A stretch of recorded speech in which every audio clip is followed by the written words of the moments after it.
Hola, ¿qué tal? ¿Cómo les va? Bienvenidos a un nuevo programa de Quinto Cambio a modo mundial. Quinto Cambio, esta vez para encarar el grupo F de esta Copa del Mundo. Sexto grupo, a la mitad del camino llega Quinto Cambio en el análisis previo de lo que será, bueno, esta Copa del Mundo, este mundial tripartito que se nos viene ya en unos días. Mi nombre es Daniel Massa. Voy a presentar a mi querido compañero, el señor Nacho de Tito. ¿Cómo estás, Nachito? Todo tranquilo. Y Dani, ¿cómo andás vos?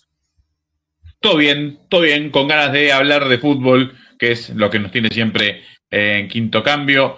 Pensaba en este grupo, nombres interesantes y para meternos ya de lleno en lo que es el análisis, arrancar por el campeón sin corona de la Copa del Mundo, ¿no? De la historia de la Copa del Mundo. Si hay alguien que merece el Mundial y se le ha escapado tantas veces de la mano, tantas veces entre los dedos, es esta selección llamada actualmente Países Bajos, pero que para todos es Holanda.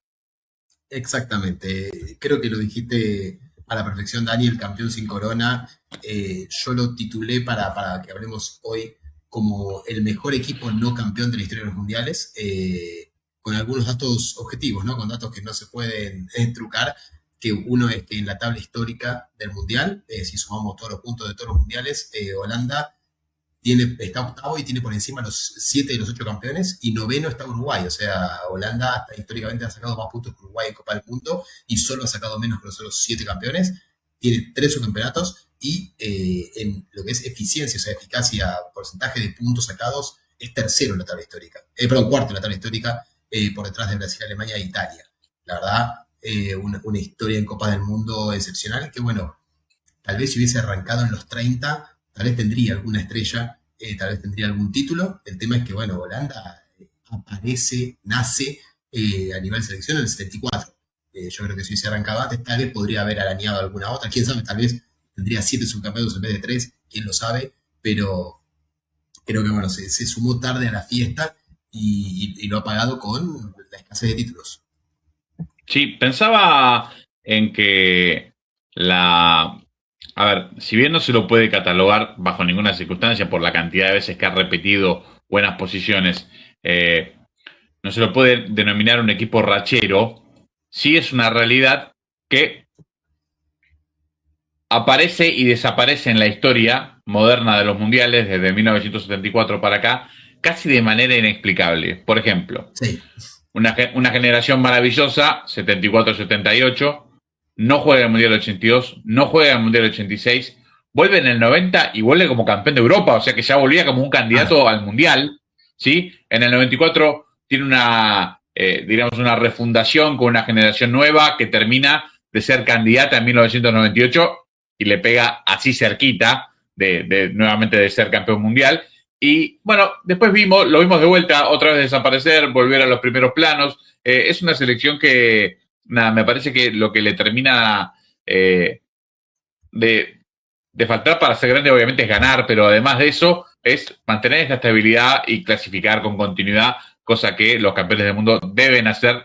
No me voy a meter con Italia, pero es una cosa que los campeones del mundo deben permanecer en competencia. A ver, sin ir más lejos, España, que en los últimos 20 años, podríamos decir que desde después de 2006, se ha apropiado del lugar de Italia en cuanto a la potencia futbolística a nivel mundial, no lo logra hacer en campeonatos del mundo, porque sacando el mundial que ganó y el cuarto puesto de 1950, solamente estuvo 2 veces entre los 4 primeros. Y Holanda, jugando muchísimas menos copas, estuvo 5. Sí. Entonces, ahí me parece que marca lo importante y sobre todo bueno, queda revelado cuando hablas del porcentaje, que ahí no tiene que ver con la cantidad de mundiales que jugaste, sino que en los que jugaste, qué fue lo que hiciste. Bueno, ahí vemos lo importante que fue lo de Holanda en Copa del Mundo. Bueno, no sé, Nachito, cómo querés arrancar el análisis, así que es todo tuyo. No, primero para mencionar, bueno, justamente siempre hablamos de la cantidad de participaciones que tuvo. Para hablar nacional le decimos segunda participación. De los 10 equipos con más puntos en la historia de los mundiales, es lejos el que menos participó. El que lo sigue tiene 14 recién y va a disputar su decimoquinta, con lo cual en 3 ediciones menos ha sumado más puntos que muchos equipos.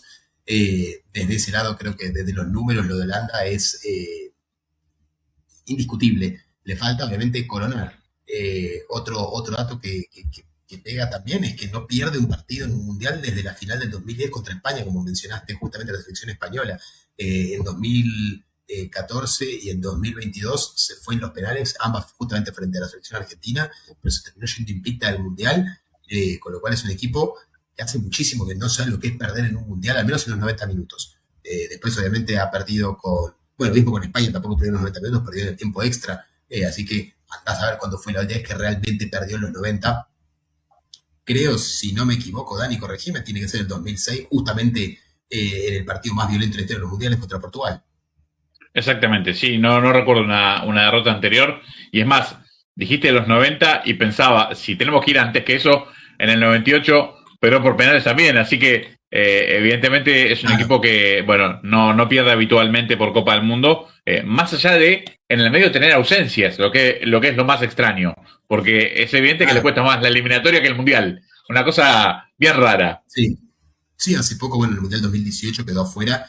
Ahí, siempre decimos esto, ¿no? Los grupos de UEFA son muy injustos cuando toca uno que está tal vez en el bombo 3 pero que es muy bueno, o te toca el bombo uno y el bombo 2 justo muy complicado. A Holanda le pasó eso en el 2018, estaba en el bombo uno y en el bombo 2 estaba nada menos que quien sería la campeona del mundo, Francia. Con lo cual Francia clasificó directo y Holanda tuvo que ir a pelear su cupo con el del bombo 3 que justamente le tocó el mejor del bombo 3 que era Suecia. Suecia lo termina eliminando, llegando a una última fecha en la que Holanda, creo que si no me equivoco, tiene que ganarle por 7 goles a Suecia para clasificar, ganando 2-0. Suecia simplemente se dedicó a defender sabiendo que no hay ni de casualidad 7 goles de diferencia entre una y otra. Un 2-0 de Holanda lo dejó eliminado y hizo pasar a Suecia. Y se perdió la Copa del 2018 increíblemente, viniendo de ser semifinalista en 2014 y, como bien sabemos, cuarto finalista en 2022 y yéndose por penales. Nada, esas cosas que tiene Holanda, como decís vos, ¿no? Que a veces le cuesta más la eliminatoria propia que el mundial. Sí. 2018 es una prueba viviente de eso. Y nada, como decíamos, una selección que, por más que uno no la tenga entre las principales candidatas, tiene que decir que es candidata firme a estar en el top 8. O sea, uno piensa en Holanda y lo ve automáticamente en cuarto de final. Sí, tal cual. A ver, tampoco era la candidata, digo, estaba lejos de ser candidata en el Mundial anterior.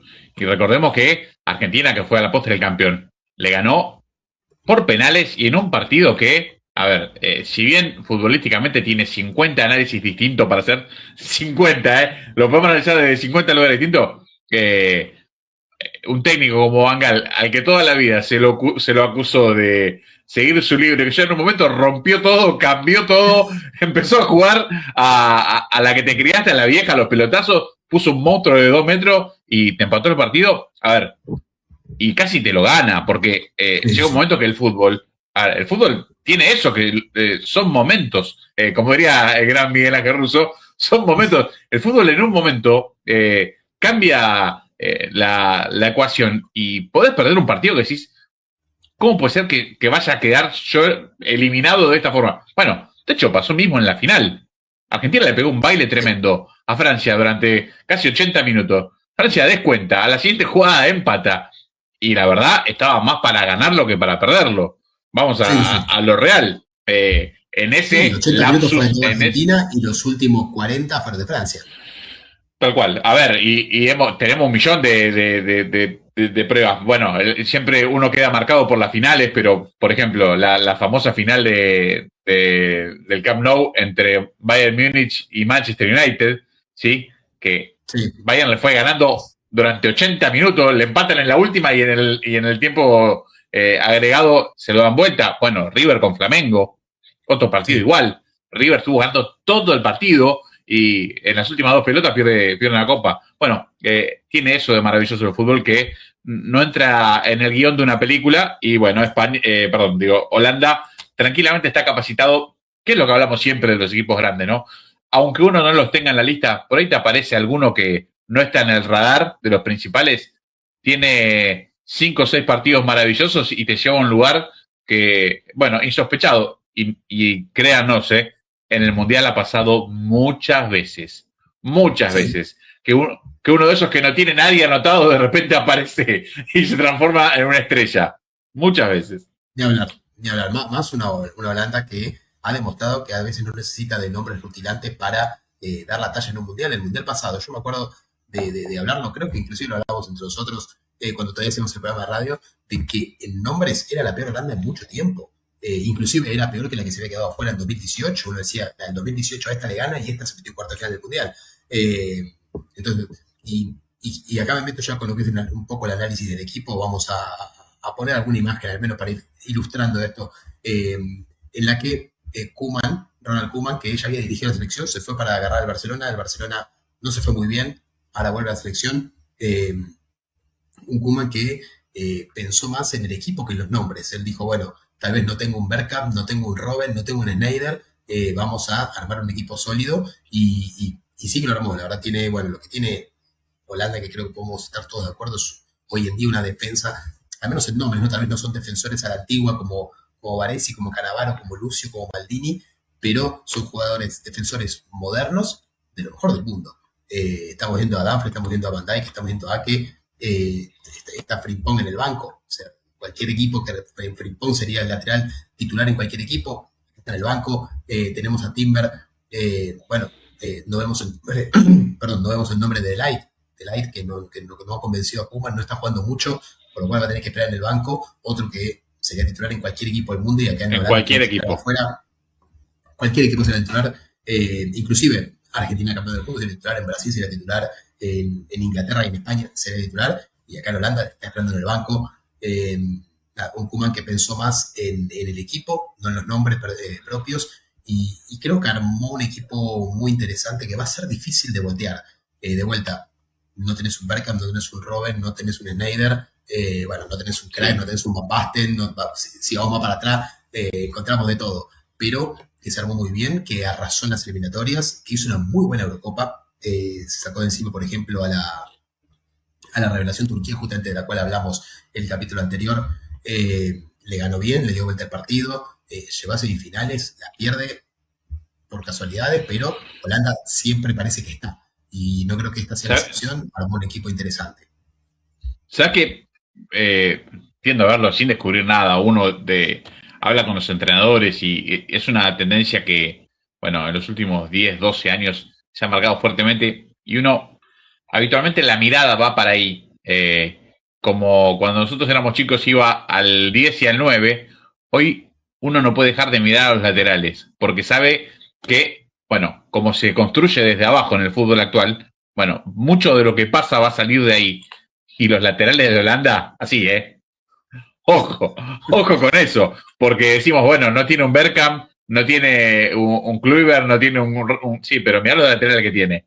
Entonces, cuidado porque Dumfries, bueno, cuando pasa la mitad de la cancha, es un delantero más. Así que me parece que, bueno, no descubro nada, lo hemos visto también en la eliminatoria. Este juego de equipo, esto de que se conozcan, esto de que la base siga siendo siempre la misma, es quizás una de las ventajas que puede encontrar alguien en un equipo grande que no tiene tanto, a diferencia de los que a veces por tener tanto nombre, bueno, no terminan de bancar un 11 titular y empiezan a cambiar mucho porque, nada, cuando sentás a alguien en el banco y es muy bueno y el que está en cancha no rinde un partido, no rinde dos, y inevitablemente, bueno, el rumor mismo del que está sentado te obliga a que lo pongas.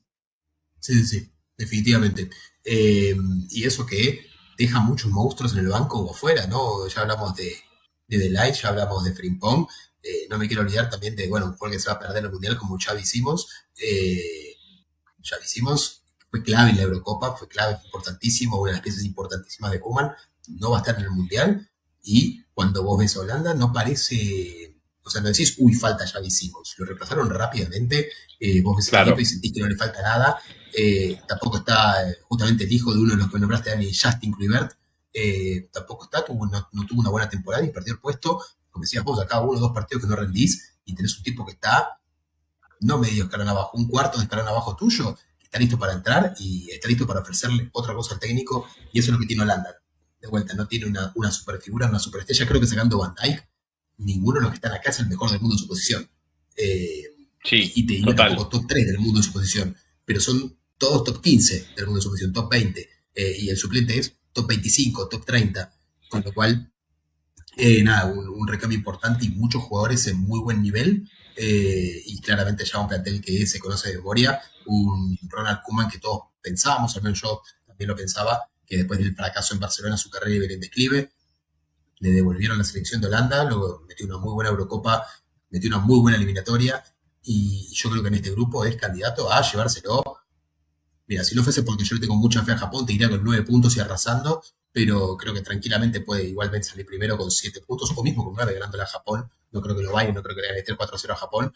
Va a ser un partido muy abierto, pero creo que es un equipo que pinta para dominar el grupo y después, bueno, la suerte irá, ¿no? Después te tocan Inglaterra y España en fila, o Argentina y Brasil en fila, y bueno, alguno vas a perder, pero yo creo que es un equipo con un potencial terrible para meterse entre los 8 mejores del mundo. Sí, tal cual. A ver, la base de la construcción es semifinales del europeo. Hace nada, 2 años que en el fútbol es un montón y es nada a la vez porque puedes tener, si hay una continuidad, una base de construcción y Koeman la tuvo porque lo demostró en las eliminatorias. Y además, semifinales donde no te fuiste goleado o aplastado. Perdiste 2-1 con un gol faltando minutos. De hecho, iba ganando Holanda durante, bueno, el comienzo del partido. Pero nada, más allá de eso, interesante la postura, un grupo que, por lo menos en la previa, lo tiene como amplio favorito, lo que hace que también uno puede pensar que puede terminar de confirmar muchas cosas durante la zona de grupos, ¿no? Los primeros 3 partidos, si bien lo decía Nacho, Japón es un rival hoy para tener cuidado, Holanda se sabe por encima, Suecia ingresó por la ventana al Mundial, hay que tener respeto, pero está muy por debajo de Holanda en este momento, y del lado de Túnez, bueno, desde cualquier punto de vista, en cualquier momento histórico del planeta, Túnez está muy por debajo de Holanda, razón por la cual, bueno, tendría que tener un paso sin problemas por el grupo y terminar como primero de grupo, lo que en un mundial donde vos jugás con nada, pocos segundos y mejores traseros, hace que el camino quede, bueno, abierto a la fortuna para cualquier lado, no sabes no sabes qué pueda aparecer de enfrente. Sí, lo que sí sabemos es que le va a tocar el segundo del grupo de Brasil, Marruecos, Haití y Escocia, Exacto. con lo cual lo más probable es que le toque Marruecos o Escocia, vamos a ser sinceros. Ahora, ante la menor caída de Brasil, un Brasil-Holanda en 16avos de final, primero qué No, mala suerte para tremendo. Holanda, primero pobre Holanda, que pasaría lo que le pasó a Francia en el 2018, que dice clasificado primero y no toca Argentina, que salió segundo de su grupo. Pero bueno, puede caer ahí. Y luego sí, si pasa, ya le tocaría en octavos de final el segundo del A o el segundo del B, que dijimos que eran dos grupos prácticamente sin cabeza de serie, con lo cual, y además el segundo de ese grupo, el segundo de un grupo sin cabeza de serie real por potencia, sino cabeza de serie por localía, con lo cual yo creo que Holanda tiene el camino, de vuelta, salvo una caída de Brasil, Sí. tiene el camino bastante allanado En, para llegar a cuarto de final si sale primero su grupo. exactamente. En condiciones normales, ganándole a todos Sí, equipos que de lunes a viernes y todos los sábados y los domingos normalmente les gana, bueno, ganando esos 5 partidos que habitualmente Holanda los tiene que ganar, estaría ya entre los 8 primeros. sí, Ojo que si miramos el recorrido posible, claramente esto es una apuesta imposible de hacer, ¿no? Estamos hablando con el camino imaginario predilecto para Holanda. Si uno hace este mismo ejercicio con muchos de los cabezas de serie, no son muchos los que tienen un camino tan fácil para llegar tan adelante. Porque por ahí claro. vos tenés el primer cruce fácil, pero ya cuando imaginas un octavo de final, ya sabes que tenés algo más pesado, o al revés, o Claro. tenés un cruce ya más complicado de arranque. Bueno, Bueno, Holanda tiene el combo completo, el sorteo fue favorable. sí, por eso. Por ejemplo, Holanda, haciendo este camino imaginario hasta cuarto de final, se enfrentaría con el ganador en octavos de final de Inglaterra y Alemania. El primero del E contra el primero del L, que todos suponemos van a ser Alemania e Inglaterra. Si pasan sus duelos de octavos, que serían ante unos terceros, se enfrentarían en octavos y ahí el ganador sería el de Holanda. Imagínense ser Alemania e Inglaterra y decir, me toca Alemania e Inglaterra en octavos, Holanda en cuartos. O sea, ya tenés un lindo quilombito para arreglarte, pero bueno, de vuelta, como dijimos, Holanda, si sale primero de su grupo y no hay sorpresas, tiene el camino bastante allanado para meterse en cuarto de final, y la lógica indicaría que sería contra Alemania o contra Inglaterra. Bueno, muy bien. Veremos qué nos depara el futuro de Holanda, el futuro de la Copa del Mundo. Repasa el análisis táctico Nacho y nos queda la plaquita final sobre la selección holandesa para hacer este recorrido de Copa del Mundo. Ahí, bueno, lo que estamos hablando, decimos segunda participación del top 10 mundial, el que menos participaciones tiene por lejos, 3 subcampeonatos, el mejor equipo no campeón desde el 2010 no pierde un partido y desde el 2006 no pierde un partido en los 90 minutos en la batalla contra Portugal. Eh, Buscará meterse otra vez en el top 8 como fue el mundial pasado. Lo que dijimos de la defensa top, hasta en el recambio tiene jugadores de primer nivel mundial que podrían ser titulares en cualquier equipo del mundo. Y bueno, también su ataque se basa en eso, ¿no? Salida desde el fondo con Van Dijk, que tiene la experiencia perfecta para hacer eso, después de añares en el Liverpool, donde con diferentes técnicos ha jugado de la misma manera. Lo que sí tiene, que nos olvidamos de mencionar un poco en el análisis táctico, es cuando el rival realmente le cede la pelota y le dice, dale, atacame. Y lo esperan, lo que sería con un bloque bajo, le cuesta un poco abrirlo. Obviamente, ya lo dijimos, ¿no? No tiene tal vez grandes individualidades en el ataque, se basa más en el equipo. Entonces ahí tal vez es donde le cuesta el desequilibrio 1-1 y la irregularidad de sus delanteros, ¿no? Se habla de Gakpo, Malen y Memphis. Todos son tres jugadores excepcionales, pero tal vez no son top mundial que te puedan ganar un partido de mundial ellos solos. Tal vez sí contra un rival como Túnez. Hay que ver contra un rival como Japón, Alemania o Inglaterra si lo logra. Tal cual, sin dudas. Estará ahí. Bueno, creo que es una de las. Uno de los puntos de escasez de la Copa del Mundo, ¿no? El hecho de que no haya definidores como había en otra época, donde vos Sí, sabías que, bueno, todos los equipos tenían alguno de jerarquía, de esa que mete miedo. De hecho, si uno mira a lo largo de los años, sacando excepciones, las peleas por las tablas de goleadores no son de nueves, tipo tanque, 9 de área que uno ve, bueno, no sé, digo, la del calcio hace 25 años que veía, todos tenían un 9 goleador en el equipo. Hoy, bueno, el fútbol ha ido variando y tras la llegada del amigo Guardiola, el 9 pasó por una etapa de extinción. Hoy ha vuelto, pero no hay top mundial, no hay jerarquía como hubo en otra época, donde decís, che, no, es mira, lógico. la que toca va adentro. A ver, por ponerle nombre, no hay un Harry Kane por equipo, ¿sí? Que decís, No, bueno, no, le pones la pelota en la hay cabeza a pocos. y sabes que va a hacer gol. Y dije Harry Kane por decir un nombre importante. Por ahí, si a alguno no le gusta, elija el nombre que quiera. Pero hablamos de ese tipo. Bueno, de hecho, mire, por dar un ejemplo, Noruega lo tiene, y fíjense lo que fue Claro, Noruega desde que encontró esa delantera, ¿eh? Porque después el resto del equipo, ahora es un equipo prolijo, pero no es una maravilla, no se crean que es una cosa de locos. Sin embargo, cuando vos tenés solucionado eso ahí arriba, que tan poca bola se le dio en el último tiempo, bueno, a mí dame un equipo más o menos con un 9 que con una vaya adentro, no hay problema, todo lo exacto. demás lo acomodamos. Todo lo demás lo No, y acá acomodamos. lo vamos a ver también más adelante en este grupo con Suecia y Gyökeres. Suecia es una selección que es una de eliminatoria era espantosa, horrible, y por tener un 9 en el repechaje clasificó. Un 9 de la calidad de Gyökeres. Pero bueno, sí, Haaland, Gyökeres, Harry Kane, no son muchos los equipos que tienen un 9 tan definido. Holanda está llevando a Memphis, con todo el respeto del mundo, es el 9 del Corinthians, un Corinthians no le va muy bien, un Corinthians que están navegando casi la zona baja del Brasileirao. No es un 9 que vos digas, bueno, está en un gran momento, está en su mejor momento. Siguen dependiendo de un jugador que hace mucho se fue de las mejores ligas del mundo y hoy en día lucha en un Corinthians mediocre, no es el Corinthians del 2010, del 2007 o del principio del siglo. Eh, pero bueno, Holanda, aparte que también tomar una decisión, justo ahí lo tenemos en el último punto, de mantener presión alta o cuidarse más. Koeman generalmente prefiere un juego de presión alta, de recuperar la pelota rápido, pero eso también le genera muchos espacios y hay que ver equipos que lo aprovechan eso, ¿no? O sea, justo en este grupo tiene dos así, que son Japón y Túnez. Japón es un equipo que ya ha demostrado que le puede ganar a cualquiera, y le ganó a España y a Alemania en el último mundial, le ganó a Brasil e Inglaterra entre mundiales.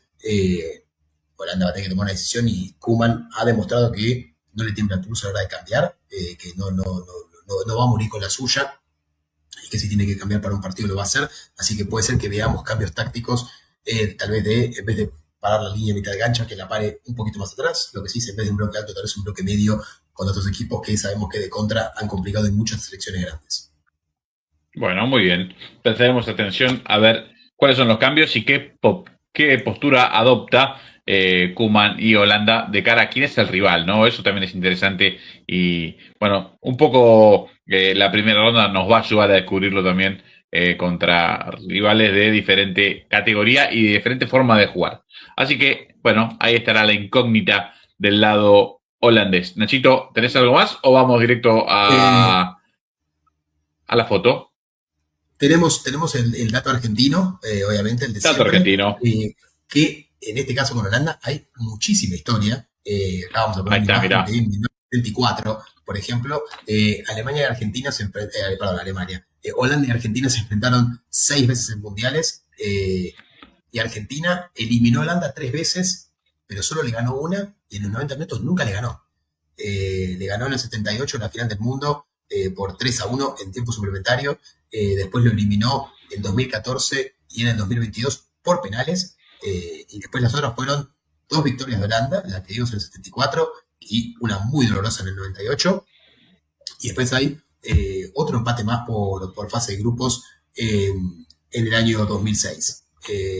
Tal Con lo cual. cual el historial te dice 2 derrotas, 3 empates, una victoria para Argentina, pero 3 veces de los 3 empates, 2 lo eliminaste, y una victoria fue, la única victoria que conseguiste fue justamente en la final del mundo de 1978, así que un historial parejo, pero quien se lleva al final los honores creo que es Argentina, por eliminaciones. Sí, tal cual. Creo que nada, ya ganar una final te pone por encima, arriba de cualquier historial y en este caso, además, lo eliminó. Bueno, creo que uno de los, sacando la final, el partido más difícil del mundial pasado de Argentina fue este con Holanda y Sí, la semifinal perdón, de 2014 fue un poco la venganza de este cuartos de final del claro, 98 que realmente había sido una daga grande para Argentina. Eh, sí, eh, a ver, partiendo de la base de que esa Holanda tenía un equipazo, no digo que sí. Argentina no lo tuviera en nombres, pero no en el funcionamiento no lo tenía, sin lugar a dudas No, que no, no era un equipo que estuviera a la par en el funcionamiento. Después lo que tiene el Mundial, ¿no? Recuerdo, se va expulsado Senden, Argentina queda con un jugador más y daba la sensación de que sobre el final del partido o en el tiempo suplementario se lo podía llevar. Bueno, pasa aquella situación del burrito Ortega con Van der Sar, se va expulsado el burro y en la siguiente jugada casi Berkan hace, bueno, una cosa extraordinaria y siempre me acuerdo la definición de Maradona de esta jugada, ¿no? Porque dijo, todos dicen que nos quedamos afuera por el burrito, pero la realidad es que si los que están abajo dan el paso adelante, queda Berkan con la Germu 10 metros en offside. Y el otro día lo escuchaba al ratón Ayala, que está en la foto, y él sí, lo dice, escuché. yo la tengo que cortar esa pelota. A ver, y sí, la verdad es que sí. Por supuesto que todos los goles tienen secreto. Si no hubiera equivocaciones, no habría goles en el fútbol. Claro, exacto. La realidad es así. Pero nada, después está la genialidad de un tipo que vos le das 1 centímetro y resuelve como resolvió Bergkamp, ¿no? Se saca a un gran defensor como Ayala como si nada y define arriba, chavo, otra cosa, con el partido muerto. Bergkamp que además había estado casi ausente durante, bueno, no sé, 60, 70 minutos del partido y aparece y te hace un gol de ese estilo. Pensaba también, Nacho, veía la primera foto, la del Mundial 74, hay un dato casi de color, y es que se enfrentan en el Mundial y Argentina pierde 4-0, o sea, la Holanda de Cruyff le gana 4-0, ahí está, en el camino hacia la final, esto es en la segunda zona de grupos Claro, de la Copa del Mundo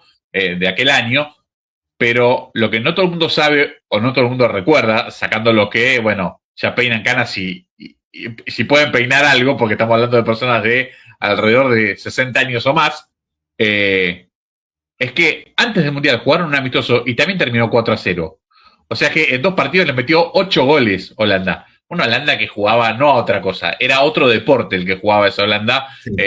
Hemos hablado alguna vez en el podcast sobre aquel equipo y cualquiera que alguna vez no lo vio y le pica la curiosidad, googleelo, búsquelo, porque nada, va a encontrar jugadas maravillosas de lo que es el verdadero achique como modo de defensa, de ataque, fútbol total, sin lugar a dudas, sin tener tanta noción de los puestos, sino el tema de tener la pelota y usarla como la herramienta de ataque, de defensa, de todo, en aquel concepto de Rinus Michel, que verdaderamente, y sin sacarle mérito a Alemania, que fue a la postre campeón, merecía un título del mundo para, bueno, validar esa idea que cambió el mundo fútbol para siempre.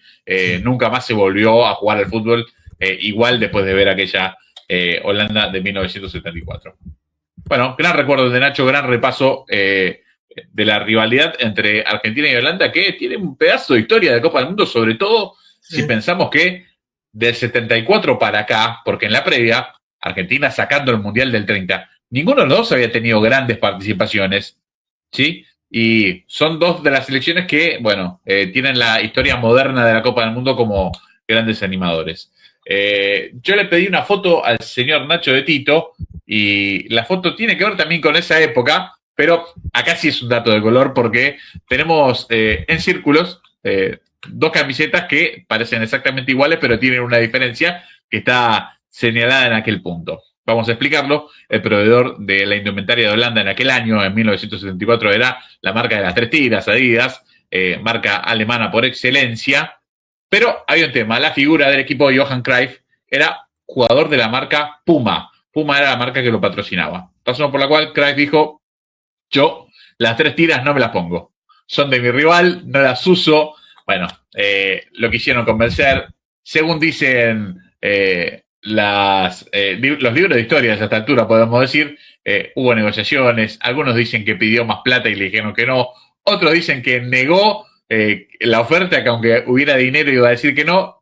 Bueno, después de mucha pelea, la Asociación Holandesa de Fútbol dijo, solucionemos esto porque Cruyff amenazó con no ir y no podemos dejar a este tipo en casa, llevémoslo porque es un crack. Bueno, la solución fue hacerle un uniforme propio que era casi igual al otro, nada más que en vez de tres tiras, la de Johan Cruyff tiene dos.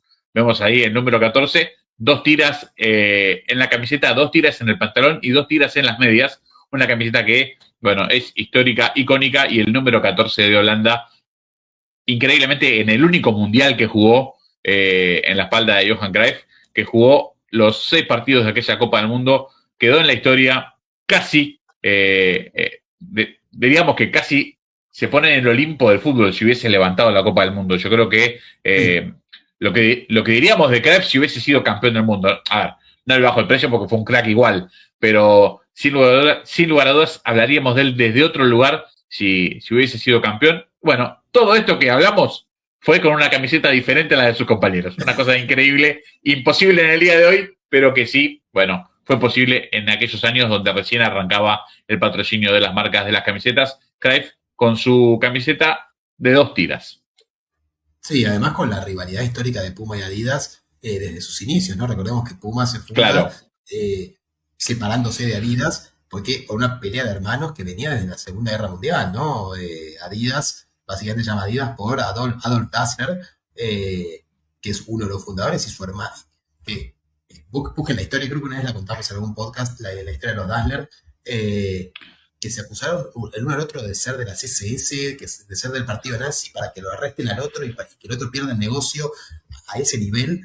Obviamente, uno debe haber sido seguramente, pero imagínense, entre hermanos acusarse así post Segunda Guerra Mundial, cuando estaba la cacería de nazis, para que el otro pierda el negocio. Bueno, finalmente se terminaron abriendo. El otro Dassler abrió Puma. Adolf Dassler se quedó con Adidas, Adi de Adolf, a los Adolf se les dice Adi, o se les decía, porque no creo que nadie más se llame Adolf en Alemania al menos. Y Dassler, complicado. Complicado. Y la primera parte del apellido que era Dassler, queda Das como Adidas. Bueno, el otro hermano Dassler fundó Puma. Por eso también generalmente los amantes de las zapatillas, cuando compran Adidas, no pueden usar nada Puma. Claro, exactamente. Bueno, ahí está. Impresionante la aplicación de Nacho, que además sé que es amante de estas marcas, así que, bueno, dirá él con cuál hermano se queda habitualmente. Será una cuestión que resolverá de manera íntima. Bueno, yo históricamente siempre estuve más del lado de las tres tiras, hasta que en el 2006 Italia fue campeón con Puma. A partir de ahí, bueno, un abrazo a Puma para siempre, que además era la marca del 10, ¿no? Era la marca del 10 argentino. Siempre, bueno, o casi siempre con la marca alemana, la otra, la de Puma. Bueno, nada, terminado Holanda, seguimos este repaso por el grupo F y nos vamos a la Tierra del Sol naciente, Nacho de Tito. Así es. Uno de mis equipos favoritos para este mundial, lo voy a decir así. Yo sí, acá tal vez no lo saben, pero yo soy muy amante del mundial, como se darán cuenta, ¿no? Estamos hablando 2 horas de cada grupo. Pero digo, a mí en los mundiales me gusta hinchar por algún equipo.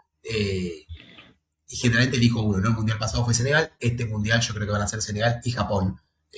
Mis favoritos y por los que voy a pretender que ganen todos los partidos.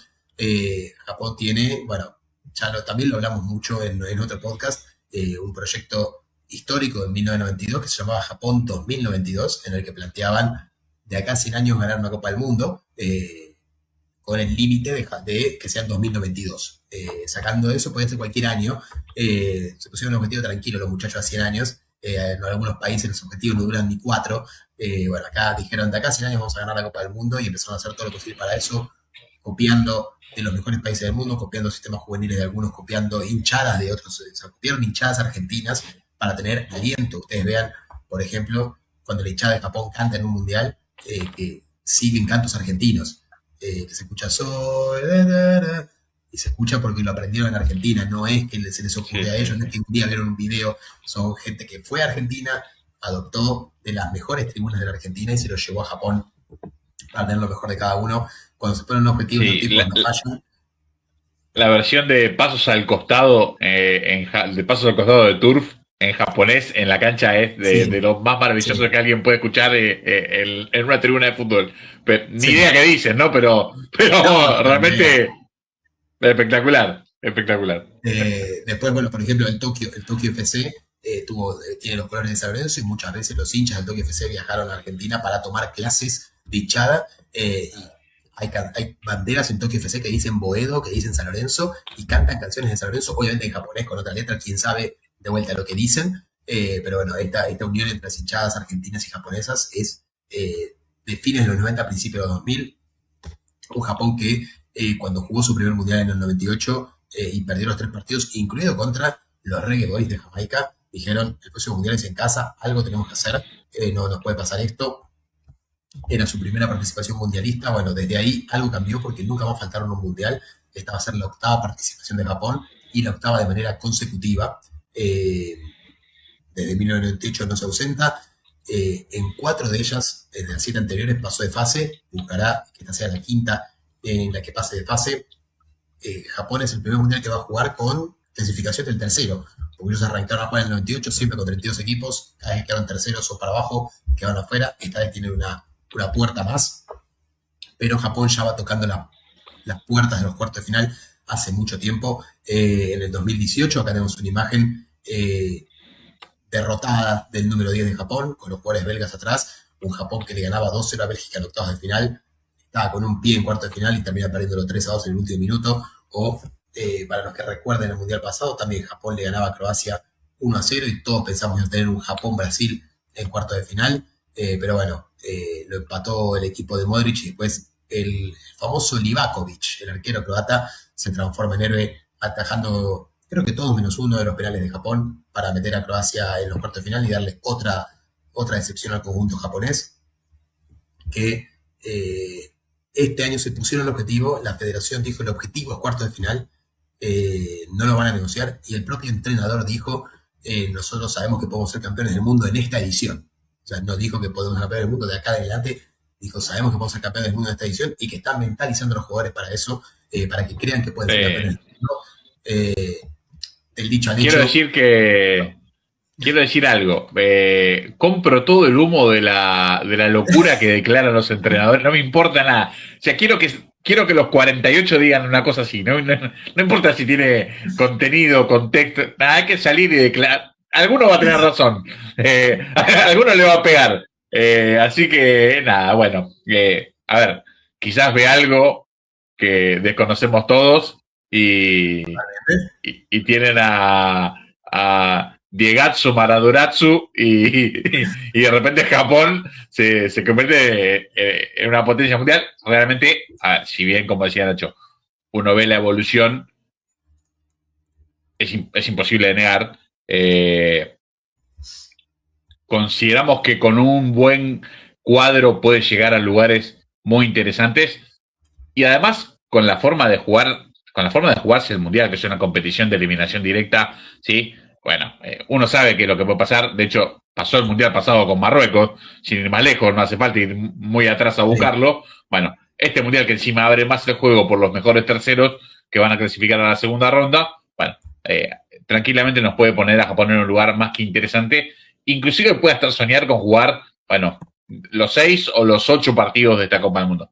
Ahora, de ahí a decir, yo no veo candidato a ser campeones, bueno, ya realmente hemos visto que en otras ediciones de los mundiales han pasado declaraciones así de conjuntos que no están habituados a estar en esos lugares y la cosa no terminó bien. Pero bueno, nada, quizás el japonés rompe la racha y se declara campeón, sale campeón y después de eso sí le vamos a pedir los 6 números del Kini y del Loto para pegarle, porque si le pega eso, bueno, chapó por el tipo.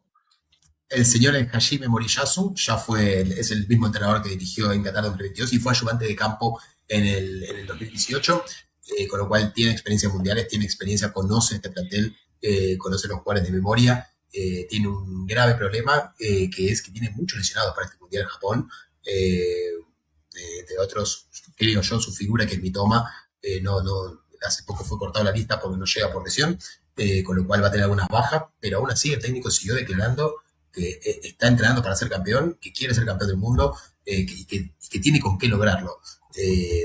Después, bueno, creo yo, desde lo que es Asia, yo lo digo sin miedo a equivocarme, sin miedo a que me hagan un corte después. Para mí Japón es el mejor equipo de Asia, sin ningún lugar a duda. No me importa que tal vez no sea el asiático que más lejos llegó, como Corea del Sur en el 2002, todos sabemos cómo llegó. Tal vez no es el que hace menos ganó una Copa Asiática, hace poco Qatar fue bicampeón, la última Copa Asiática no la ganó. Esos son resultados. Es como decir que Bolivia es más grande que Argentina porque ganó la Copa América en el 97 y Argentina no la ganó, porque fue subcampeón de Copa América en el 97 y Argentina no la ganó por 28 años. La verdad que no tiene ningún tipo de sentido. O sea, tal vez que la verdad no entre en un momento clave no quiere decir que no sea el mejor equipo.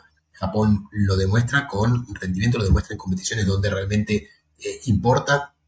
El mundial pasado sorprendió a todos, le ganó a España y Alemania, tuvo una derrota increíble contra Costa Rica, pero se metió en octavos de final y terminó siendo eliminada por penales. Creo que Japón es el mejor exponente, la mejor representante del fútbol asiático, y creo que si alguna va a dar que hablar en esta Copa del Mundo de ese continente va a ser Japón. No veo a ningún otro, ni siquiera cerca del nivel de Australia, Arabia Saudita, mismo Corea, Irán. No los veo ahí, no los veo instalándose la conversación para octavos de final ni siquiera.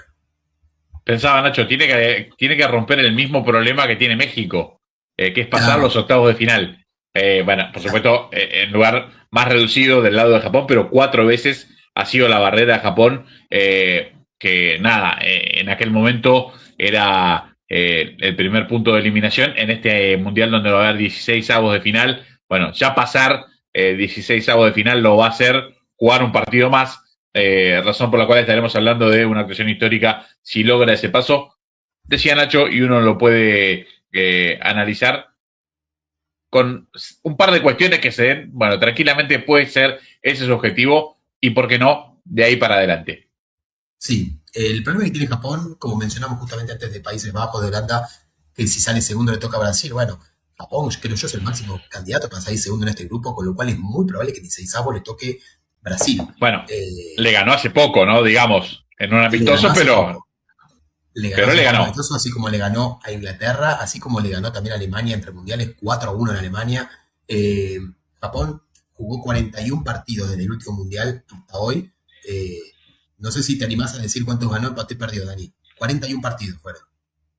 Sé que pierde muy poco porque, viendo una ficha de los últimos 20 partidos, vi mucho verde, así que no te diría el número preciso, pero voy a decir, para jugar, voy a decir que de 41, ¿me dijiste?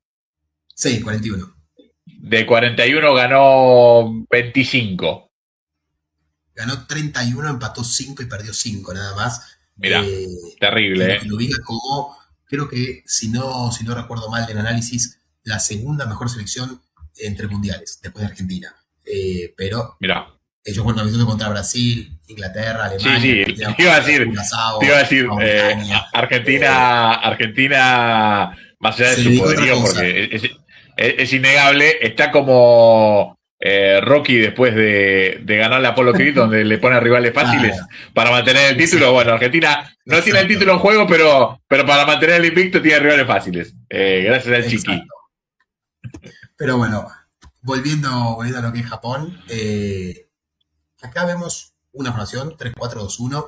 El técnico ha dado sobradas muestras de que va cambiando en base al rival y de que lo que él pone de entrada es una estructura que se va moviendo, que es movible, que no es fija. Por ejemplo, acá vemos a Nakamura y a Doan por las puntas. Los tenemos casi como laterales volantes, son dos delanteros por afuera. Son más delanteros que volantes, son más delanteros que defensores. Y en este esquema juegan como lateral volante, básicamente jugando con un 3-2-4-1 o un 3-2-5, si lo querés llamar así. Ahí donde está Kamada, debería estar Mitoma. Bueno, Mitoma se lo pierde por lesión. Después tiene una defensa que se conoce de Moria, tiene un gran arquero en Suzuki que ataja en el Parma. Tiene a Endo y a Tanaka en el doble 5. Endo, creo yo, la figura de este equipo ante la ausencia de Mitoma, que va a haber que hablar. Le falta, a mi gusto, un 9 de jerarquía mundial, ¿no? Ueda, si bien es una máquina de hacer goles, porque es una máquina de hacer goles donde juega, no juega en las primeras 5 ligas del mundo, ¿no? No es un goleador de las primeras 5 ligas del mundo, y generalmente quien lo reemplaza tampoco. Es delantero del Celtic, justo hace poco consagrado campeón, hizo el gol del campeonato, pero no deja de jugar en el Celtic de Escocia hace mucho tiempo, donde no tiene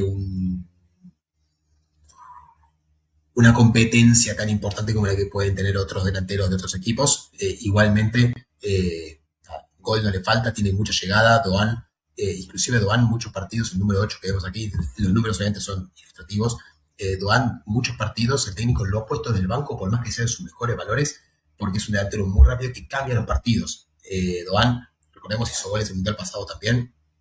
Si no me equivoco, es el que hace el segundo a Alemania y el segundo a España también. Creo que hace esos dos goles, si no me falla la memoria. Pero es un jugador que cambia mucho el partido, muy rápido, muy versátil, lo que le permite a Moriyasu, cuando quiere, ponerlo para cambiar un poco, refrescar un poco el ataque y realmente cambiar el partido. Creo que uno busca con un cambio, ¿no? Muchas veces uno conoce técnicos que hacen un cambio y no cambian nada, 4x4, 8x8, 9x9, y que no cambia nada, que las características son las mismas. Bueno, cuando pone a Doan desde el banco para cambiarlo, realmente quiere un cambio, quiere buscar otra cosa en el partido.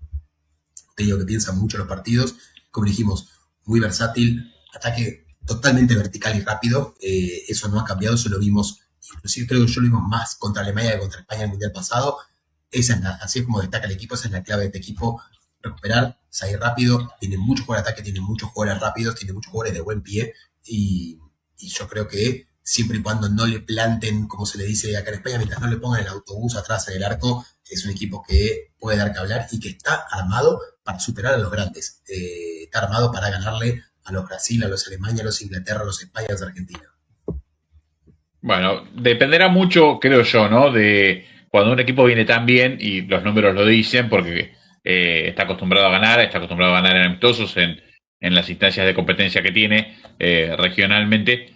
Dependerá de cuánto se la crea, en el buen Claro, sentido, en el momento donde, bueno, se definen estas competencias. Realmente, en el fútbol hoy, que todo está mucho más parejo, que todo el mundo ha ido teniendo una evolución y los grandes no están tan por encima de los demás. O sea, cualquiera puede perder. De hecho, pasa hasta en los mundiales, que hasta los campeones o hasta los buenos terminan perdiendo algún partido que uno dice, ¿cómo perdió Francia con Túnez? ¿Cómo perdió Argentina con Arabia? Bueno, pasan estas cosas porque hoy de enfrente tenés la calidad quizás en uno o en dos jugadores para que en un momento de duda, de distracción, en los 90, bueno, aparezca una reacción que antes no existía. Más allá de eso, yo creo que terminan ganando siempre los mismos, porque no le tiemblan las piernas al momento de ganar, porque hay que animarse a ganar, ¿eh? Porque Sí. así como el que está acostumbrado a perder duda un poco más, bueno, los equipos grandes están acostumbrados a ganar y los equipos que tienen que dar el salto tendrán que animarse a hacerlo. Si Japón logra hacer ese clic psicológico, que lo decía Nacho, lo tomamos un poco en broma, pero es cierto, a ver, no hablamos de ser campeón, pero sí de que el técnico le hable de, bueno, en los momentos decisivos, creer que estamos a la altura, creer que lo podemos lograr. Bueno, es un cambio que hay que hacer para, nada, para estar lo más arriba posible, para que cuando llegues a una etapa de eliminación, como le ha pasado históricamente, no te quedes afuera en el primer cruce, que es el primer cruce eliminatorio, en octavos te vas. Bueno, nada, es una cuestión que seguramente costará mucho trabajo, pero que a partir de ahí será todo crecimiento. Sí, una Japón, para contar un poco cómo viene, además de lo que dijimos de que ganó 31 de 41, clasificó holgadamente en el grupo más difícil de Asia, porque tocó, generalmente había dos buenos por grupo, dos mediocres y dos malos. Justo el grupo de ellos tenía Arabia Saudita, Australia y Japón, con lo cual vos sabías que uno de esos tres iba a ir a otra ronda para clasificar, con lo cual era un riesgo. Japón fue, no solo que clasificó primero, fue el primer clasificado al Mundial, después de los tres organizadores, arrasó en ese grupo, ganó 7 de 10. La pelea por el segundo puesto entre Australia y Arabia Saudita parecía que jugaban a otro deporte. La verdad que Japón clasificó con holgura. Sí no le fue bien en la Copa Asiática. Tuvo una muy floja Copa Asiática donde le ganó a todos los rivales inferiores. Perdió con Irak y con Irán, justamente dos de los participantes de este mundial por el lado asiático. No tuvo una buena Copa. Aún así el técnico fue ratificado. Tampoco, también le faltaban algunos jugadores, vamos a decir la verdad. No llevó lo mejor que podía llevar. Eh, pero bueno, tal vez por eso también se da lo que se da después en los mundiales, ¿no? Si vos no podés llevar los mejores jugadores, no los podés hacer crecer en una competición así como la Copa Asiática, tal vez después te cuesta cuando de repente en un mundial tenés que demostrar todo eso. Eh, pero bueno, así llega Japón de vuelta, con la expectativa de meterse en cuarto de final. La expectativa interna es de cuarto de final, la expectativa súper interna del cuerpo técnico es salir campeón del mundo. Como decís, Dani, me encantan estos personajes, coincido en eso, que declaren locuras. Nosotros acá compramos y hablamos media hora de eso, completamente a favor. Eh, para cerrar un poquito de Japón, no sé si ya podemos ir avanzando. Como dijimos, octava Sí, sí, participación, por 10 favor. consecutivas. El objetivo, el cuarto final, yo creo que el objetivo realista, viéndolo de afuera, es octavos, ¿no? O sea, ganar una eliminatoria. Demostrar que puedes ganar una eliminatoria y ya el siguiente mundial sí, tal vez ir a buscar el octavos, el cuartos con un poco más de tranquilidad. Y otro de los objetivos, sacarse las espinas del 18 y del 22, que fueron durísimas para los japoneses. Lo que dijimos, lesiones, juego vertical y rápido, un equipo versátil que se adapta siempre al rival de turno. Cuando le toca ser dominador, tiene que ir a dominar. En su conferencia, en su confederación le pasa mucho. Enfrenta a equipos como Bahrein, Indonesia, Malasia, en los que tiene que salir a proponer, no le queda otra. Y después, amistosos contra Alemania, Italia, España, Inglaterra, donde tal vez tiene que salir a cuidarse y jugar de contra, y también lo hace muy bien. Por eso, bueno, 3-4-2-1, que parece ser la formación que va a usar de inicio, o 4-2-3-1. Eso es lo que tendrá que decidir el técnico japonés a la hora de ver a sus rivales. Yo creo, por ejemplo, contra Túnez saldrá con un 3-4-2-1 a bombardearlo por todos lados. Tal vez en algún otro partido se cuida más, pone 4 defensores o un 3-4-2-1 con los dos laterales volantes que sean defensores y no delanteros. Clarísimo, como siempre, y muy bien explicado todo el análisis previo de Japón en la voz del señor Nacho de Tito. Voy a preguntar si tenemos dato argentino. Te iba a decir antes, yo sé que a los dioses del fútbol no les gusta esto y siempre te lo hacen pagar cuando especulás, pero si saliendo segundo te toca Brasil, si Japón sale tercero y clasifica, o sea, si está entre los 8 mejores terceros de los 12, lo más probable es que le toque el puntero del grupo A, B o D, que es el de México, Estados Unidos y Canadá. ¿Quién te dice Japón llega a la última fecha y dice, bueno, tal vez perdiendo por uno, salimos tercero, nos toca alguno de estos? A los dioses del fútbol generalmente no les gusta esto, generalmente te lo hacen pagar. Si vos decís, pierdo a propósito para que me toque un cruce más fácil, después perdés en ese cruce más fácil, o se te dan los resultados para que te toque un rival aún más difícil. Nada, también puede ser que toque el uno del E o del I, o sea, Alemania o Inglaterra. Tenés 5 opciones siendo tercero, obviamente dependiendo qué otros terceros clasifiquen, pero A, B y D son una oportunidad, y la verdad, entre enfrentar a Brasil o Alemania o Inglaterra es lo mismo. La diferencia realmente sería enfrentarte a un México, un Estados Unidos, un Canadá, un Bosnia, un Suiza, antes que algún campeón del mundo.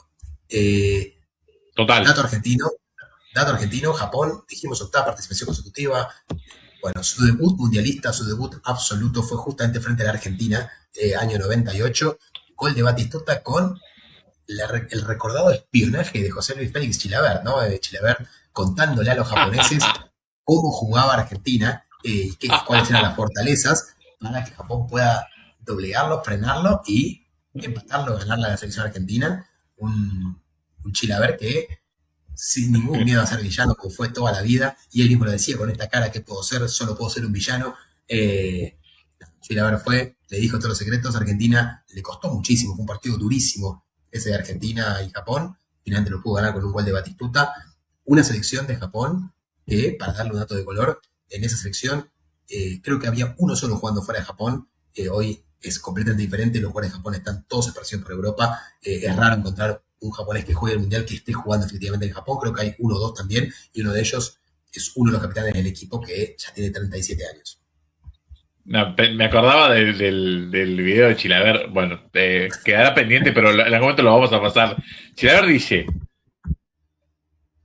cosas así. Primero, cuidado con Ortega porque se tira mucho, ¿sí?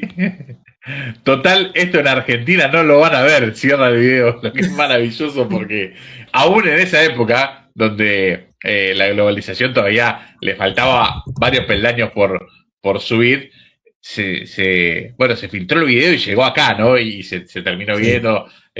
Y el gráfico tenía una edición que se llamaba El Diario del Mundial, hecha para aquellos años, una edición diaria durante los 30 días de la Copa del Mundo, y el cantante argentino Rodolfo Zapata hacía una canción todos los días o casi todos los días cuando tenía que ver algo con Argentina. En aquel momento Argentina le gana 1-0 y dice, lunes sí, en Japón no entienden nada, lo buscan al paraguas, lo quieren reventar. O sea, fíjense la polémica que había despertado ese video de Chilavert.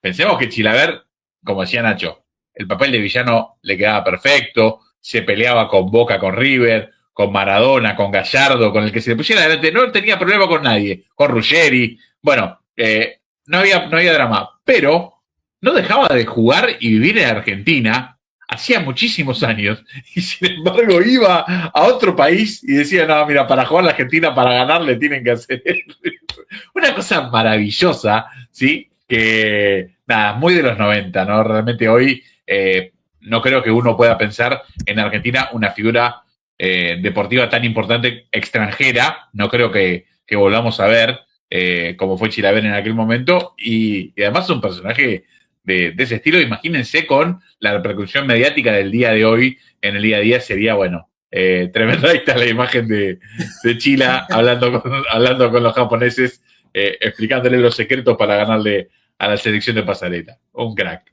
Un fenómeno el Chila. Pero bueno, hay el dato argentino en la jornada, un poquito también con dato paraguayo, ¿no? Con el Chila ahí metido en el medio. Totalmente. Si bien el Nacho de Tito nos ha dado todas las explicaciones de la selección para la selección japonesa, yo le voy a pedir, se lo voy a pedir a él, que me ayude a hacer 1 minuto de silencio, y quiero 60 segundos con volumen de un video que vamos a ver ahora. 60 segundos. Empezando ya.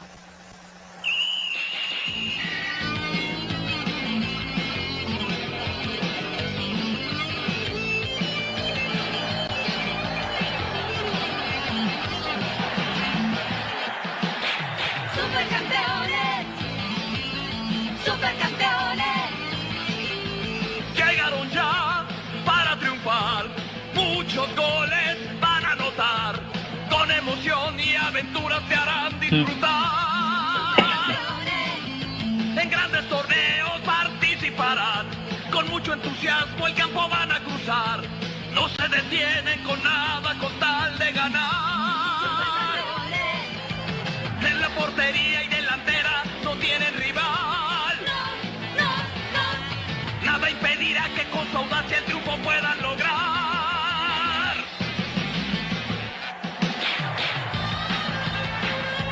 Ahí está, Nachito. Perfecto. Bueno, Ahí estamos. veíamos el opening que veíamos en Argentina de los supercampeones, Capitán Tsubasa o Captain Tsubasa para los amantes del anime original y el manga original, sobre todo en el que está basada la serie que veíamos acá. Un par de cuestiones que anoté acá rápido para no perderme de decirlas. Si vieron los títulos, Holly e Benji, Due fuori clase. Bueno, ¿por qué? Porque cuando la serie llega al mundo occidental por Europa, ¿no?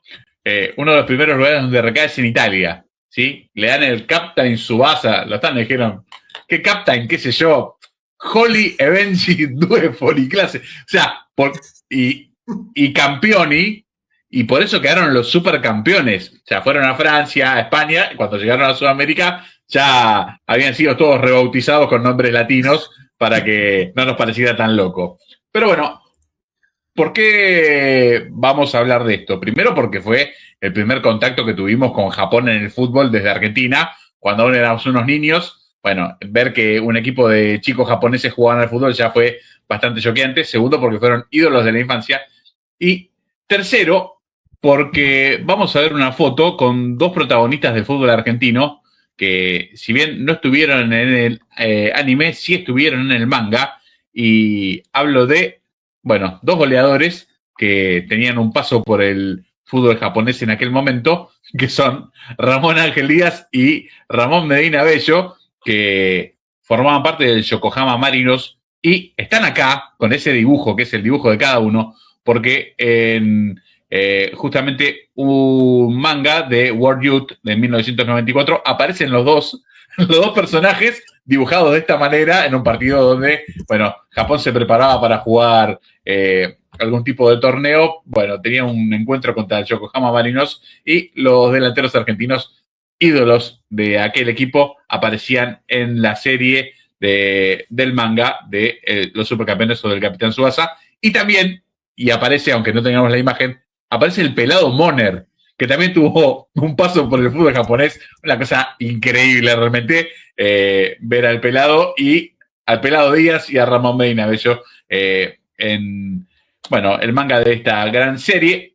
Para el final, y porque el señor Nacho de Tito trae siempre la información más precisa, yo dejé la foto de dos de los refuerzos, que creo que con eso cambiaré el ataque de Japón. Decía que faltaba un 9, para mí, con el Team Hyuga y Oliver Atom, Japón sería candidatazo a ser campeón del mundo. Así que, nada, acá está. Me parece que con estos dos, Nacho, en la lista de 26, nada puede fallar. Y el técnico japonés tendrá la chance de ser campeón del mundo, como él dice, sí o sí. Si los trae estos dos, puede ser que tenga chances reales, ¿eh? La verdad que un poderío ofensivo interesante. Yo igual estoy para una delantera Corioto, ¿eh? Mira, bueno, sí, es que ustedes en Boedo ya los tuvieron en algún momento. Cuando Lo desperdiciamos. Cuando trajeron a los Romero, se lanzó así, como los hermanos Corioto de Boedo. Bueno, ¿por qué no? Tranquilamente, a ver, quiero decir, más allá de la broma y del recuerdo emotivo, han calado profundo los supercampeones con estos personajes que recordamos los nombres hoy después de, 30 y pico de años. Éramos muy chicos cuando llegaron a Argentina, y cuando hablas con los de nuestra generación, 40, un poquito más abajo, un poquito más arriba, bueno, todos habíamos consumido y largo la historia de los supercampeones, así que valía la pena, hablando de Japón, nombrarlos un ratito y ver un poquito la imagen de, bueno, estos cracks que ponían al fútbol en un lugar que todos queríamos imitar, aunque las poses y las chilenas fueran bastante más difíciles de hacer en la vida real de que como lo hacían en el campo de juego.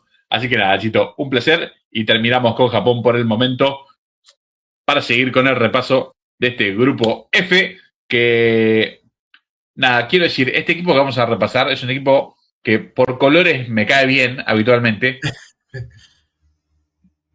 Tuvimos un episodio hace un tiempo que hizo que ya me empezara a caer mal habitualmente, y cómo clasificó a este mundial, bueno, ya directamente hace que les tenga una bronca. Quiero que pierdan todos los partidos, pero bueno, respetemos a un grande de la Copa del Mundo, a pesar de que vamos a explicar por qué digo esto, y hablamos de Suecia, Nachito.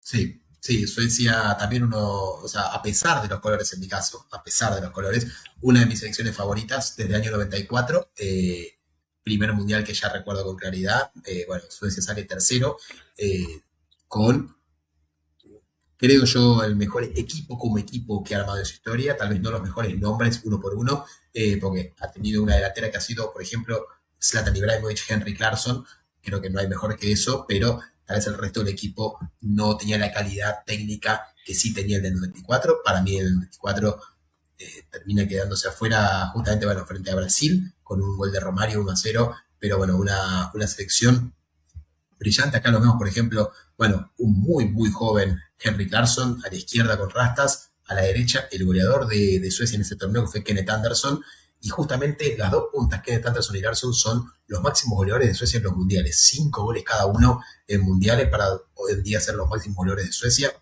Aquí lo vemos a un personaje hermoso para mí, que es Tomás Ravelli, el arquero, como cualquier arquero, un poco loco, uno de los grandes ganadores del Mundial 94 en la definición por penales con Rumania, haciendo un hermoso show contra Brasil en semifinales para hacer tiempo de distraer un poco el partido, que era lo que quería hacer Suecia. Nada, una Suecia del 94 brillante, que uno piensa salió tercero de haber sido la mejor actuación de su historia. Bueno, no, fue subcampeón en el 58 y también tuvo otro tercer puesto en el 50. La verdad que 3 podios para una selección que nunca nadie la tiene en el radar, que cada tanto se pierde 2 o 3 Copas del Mundo seguidas, pero cuando llega, está.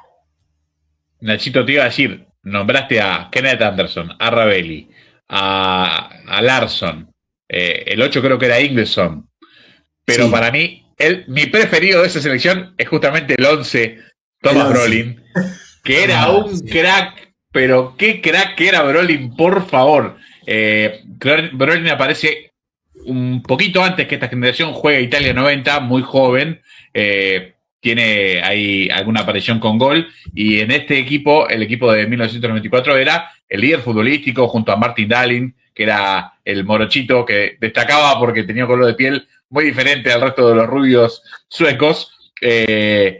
Nada, Brolin, un gran paso por el fútbol italiano, por la Roma, perdón, por el Parma, de aquellos años. Y bueno, después un paso al fútbol inglés con una lesión en el medio, se le termina por caer un poco la carrera, alguna pelea con un entrenador que hace que deje el fútbol muy joven, y después, nada, hizo de todo. Jugador muy pintoresco también, con una historia de vida que, si uno lo quiere pensar con la cabeza nuestra de latinos, es incomprensible. Digo, nadie dejaría el fútbol con 27, 28 años en esos lugares. Bueno, es un poco más común. Terminó jugando de arquero en un equipo muy chico para despuntar el vicio. Después de eso se retiró, se hizo jugador profesional de póker. Bueno, una historia rarísima de un crack a nivel mundial que jugó 2 Copas del Mundo, digo, para decir algo, e hizo goles en 2 mundiales. Pensemos la cantidad de jugadores en el mundo, goleadores de la talla del que te imagines que fueron a los mundiales y no pudieron marcar ni una vez. Bueno, sí que lo pudo hacer, y además, bueno, un gol histórico como aquel que hace a la salida de tiro libre contra Rumania en el famoso partido de cuartos de final de 1994 que Nacho marcaba. Selección inolvidable, aquella del 94 que, nada, si bien Brasil le ganó y le ganó muy bien, ¿sí? Suecia llega a las semifinales, pero no daba la sensación de que era algo injusto, ¿sí? No, había sido un buen equipo todo el torneo, así que nada, desgraciadamente, recuerdo como siendo muy chico, con algo así como 7 años, cómo se lamentó mi familia en aquella semifinal contra Brasil, porque sí, la fuerza que se hizo por Suecia en esta casa, nada, será recordada para siempre. Ni en la casa de Thomas Brolin se hicieron tanto problema como cuando se quedó fuera. Te iba a decir, justamente que lo mencionabas al que no está en esta foto, que es Martin Dahlin, cabeceador excelso, tenía una delantera temible, ¿no? Con Kenneth Anderson, Brolin, Dahlin, y encima afuera esperaba Larsson, ¿no?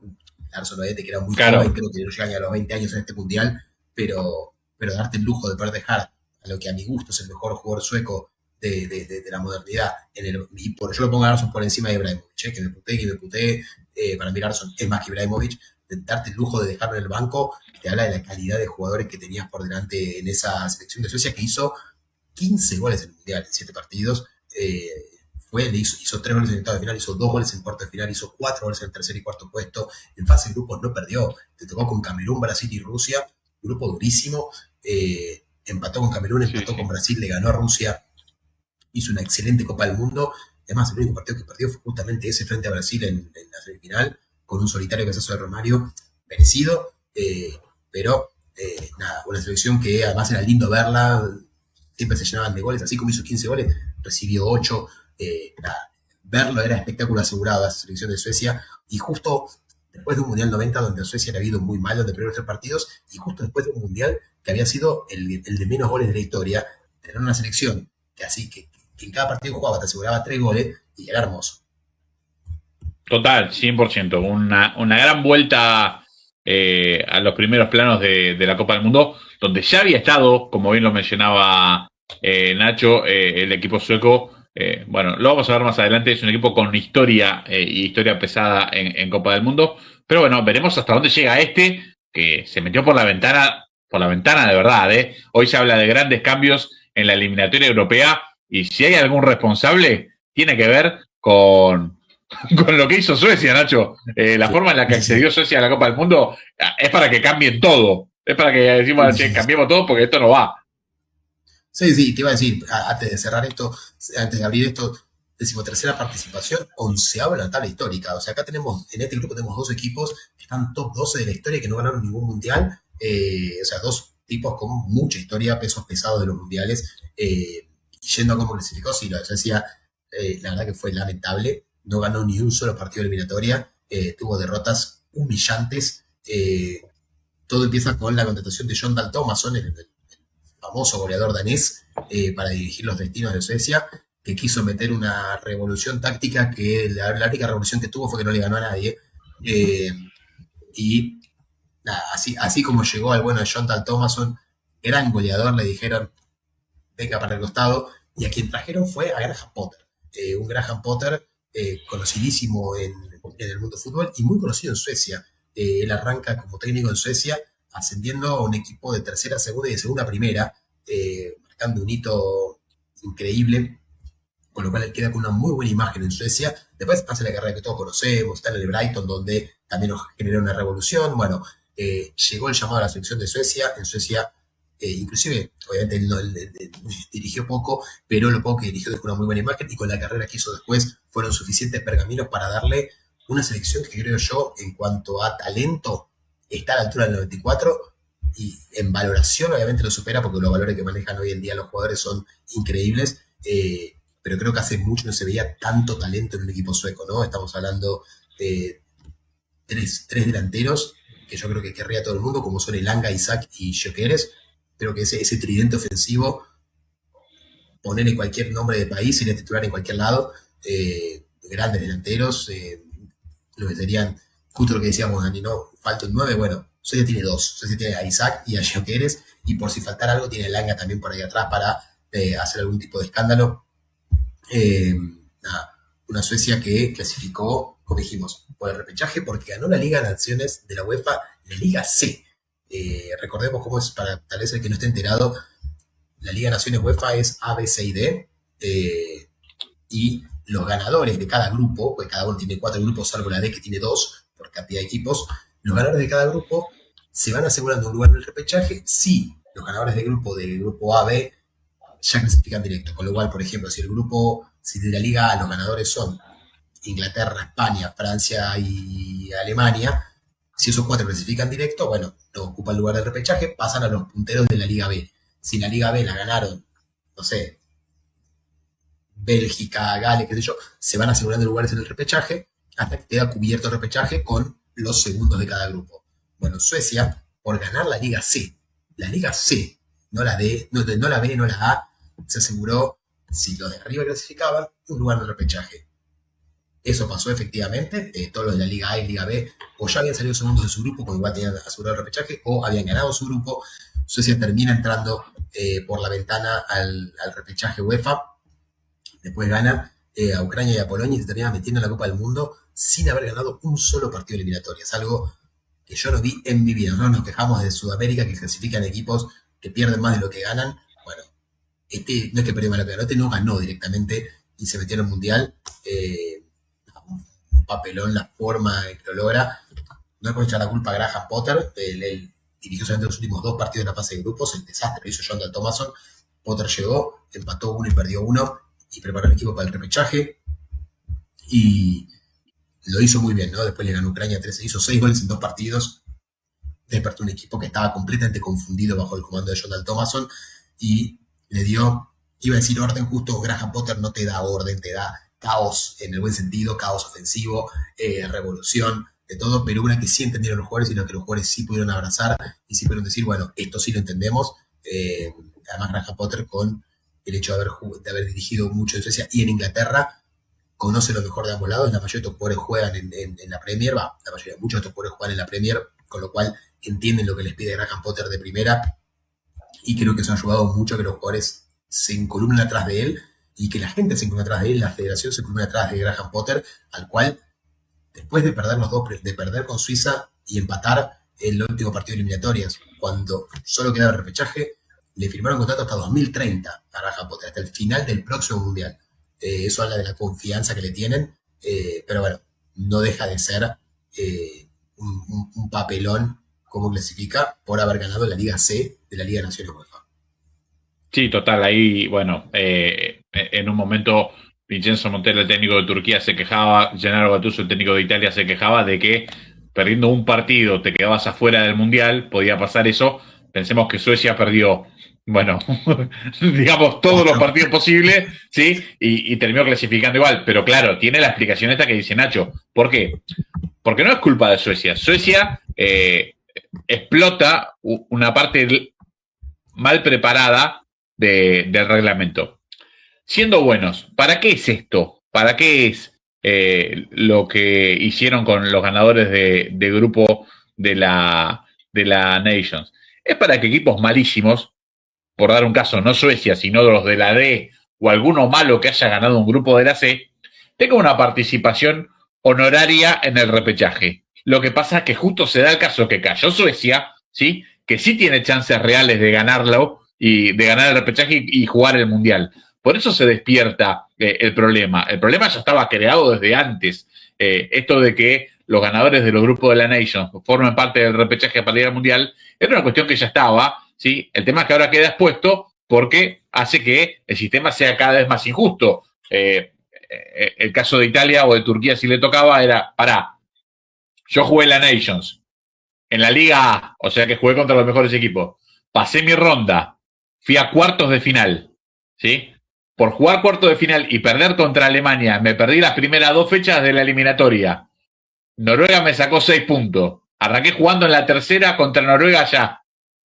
Y en vez de premiarme, vos me castigás. Quiero decir, Italia había accedido igual al repechaje. Pero en caso de que no accediera, si terminaba tercero en su grupo, no tenía el lugar asegurado, por más de haber salido segundo en el grupo A, porque el lugar era para los ganadores del grupo. Una locura, realmente, pero locura, locura completamente. Bueno, esperemos que todo esto sirva para que hagan una eliminatoria con otro sistema que sea un poco más justo. Nada, se habla de que, lo hemos dicho alguna vez en el podcast, de que van a utilizar el mismo sistema que utiliza la Champions para clasificar. Yo no sé si esa es la respuesta, pero sí estoy seguro que como se juega no se puede jugar. Hay que buscar otra forma para que, bueno, intenten ir los mejores de la UEFA, que es lo que tiene que ser. O si no, agarran ese ranking FIFA, que parece el ranking hecho del ATP Tour de tenis hace 80 años, no sé quién lo hace, pero que sirva para algo. Nada, sigamos con Suecia, que es un tema que me pone mal. Es un tema que me pone, que me pone mal. Te entiendo. No, pero un ejemplo puede ser Hungría que se queda afuera y había jugado la Liga A y se mantuvo en la Liga claro. A. O sea, se robó su lugar en la Liga A y no consiguió su lugar en el repechaje. ¿Y cómo le explicas eso a los húngaros que pelearon hasta el final por un lugar en el repechaje? Se quedan afuera y clasifica a Suecia, que ya estaba eliminado 2 fechas antes. Y sabiendo que la verdad es un sistema que hay que revisarlo porque se cometen muchas injusticias que no tienen sentido. como dijiste vos, estaba pensado para que sea una participación más testimonial que otra cosa, como le pasó a Italia con Macedonia. Macedonia era testimonial y lo terminó eliminando. Ahora le Total. pasa a Suecia, que era testimonial y termina clasificando y deja fuera, más allá de Hungría, deja fuera tal vez a Ucrania y a Polonia, que hicieron una buena eliminatoria, no les alcanzó para ser primero, pero sí para ser segundos. Jugaron 10 partidos, perdieron 1-2 y después por perder uno más con Suecia, que perdió 4, quedaron afuera. Bueno, cambiemos de tema porque se nos va a enojar Dani, me empecé a enojar yo también sin razón, pero me voy a empezar a enojar. Vamos un poco con el armado táctico del equipo. Graham Potter, como dijimos, caos total, en el buen sentido del caos. Por ahora estuvo, o sea, no hay mucho de qué analizar también porque dirigió 4 partidos y los 4 oficiales. Perdió uno, empató uno, ganó los últimos 2 contra Ucrania y contra Polonia. Siempre son formaciones distintas. En unas no contó con, acá van a ver que falta Alexander Isak, que alguno me puede decir, el tipo está borracho y no lo puso a Isak. Bueno, Isak se está rompiendo una lesión, llegó al corte mundialista con lo justo, yo dudo que juegue de arranque. Si juega de arranque, lo más lógico es que entre por Nygren, o sea que sea Elanga, Isak y Gyökeres, pero con esta base que se fue al mundial, una línea de 3 con, bueno, Lindelof como su bandera, como capitán del equipo, y adelante con Elanga, Gyökeres, y puede ser Isak o Nygren, yo creo que irá Nygren, y en el medio campo un doble 5 muy fuerte con Carlos Romiayari, con el que Suecia, de vuelta, en lo que es nombres, en lo que es valoración de la plantilla, tiene un gran equipo, y Graham Potter le dio una identidad de presión rápida, de caos, de presión, por ejemplo, algo que hacía mucho en el Brighton, que me acuerdo de haberlo visto en su momento y escuchado de diferentes analistas, que usa la línea de banda como un defensor más. O sea, presionan mucho cuando los equipos la tienen por la banda. Cuando juegan por el medio tal vez presionan menos, cuando el equipo ataca por las bandas, presionan muchísimo para que el rival se equivoque porque la línea funciona como un defensor más. Bueno, sacando eso es un equipo y una formación muy flexible. Acá lo vemos con un 3-4-2-1, por momentos puede ser 4-2-3-1, por momentos puede ser 3-3-4, nada, va cambiando, por eso quiere jugadores que sean polifuncionales, que sean muy versátiles en el juego y no quiere jugadores estacionados en lugares. Alexander Isak, por ejemplo, el número 9, todos sabemos que es centro delantero. Cuando juega acá, seguramente se tire más atrás, cambie posiciones con Gyökeres para generar espacios y generar también distracciones en la defensa rival. Pero bueno, un lindo caos que quiere armar Graham Potter, que nada, la va a tener difícil, teniendo en cuenta que solo dirigió 4 partidos, pero bueno, no es distinto lo que pasa con otras selecciones que terminan despidiendo, cambiando de entrenador meses antes del Mundial, y creo yo que Potter tiene mucha más calidad que otras selecciones que terminan cambiando por malos resultados. Sin dudas que así será. Un excelente parado táctico el que tiene en la previa.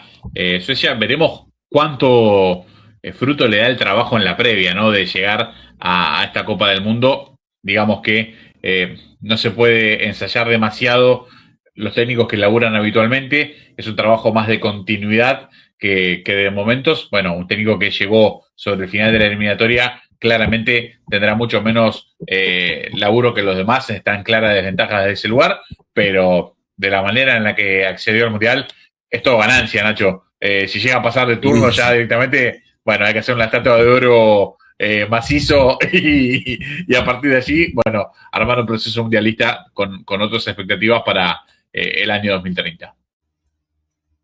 Ni hablar. De vuelta, la expectativa, obviamente, es pasar de fase. Yo creo que este grupo sí van a haber 3 clasificados, salvo alguna catástrofe. Yo creo que van a ser Holanda, Japón y Suecia los clasificados para la siguiente fase. Imposible decir cómo, ¿no? Porque yo creo que entre Japón, Suecia y Holanda pronto todos van a sacar puntos entre sí, con una ventaja a Holanda, pero creo que en este grupo el tercero va a terminar con 4 puntos. La lógica indicaría, y por lo que analicé y lo que conozco del fútbol tunecino, creo que los 3 deberían ganar la Túnez con cierta facilidad, por lo cual ellos todos tendrían 3 puntos asegurados, algún empate que puedan robar, y ya con 4 sos mejor tercero garantizado.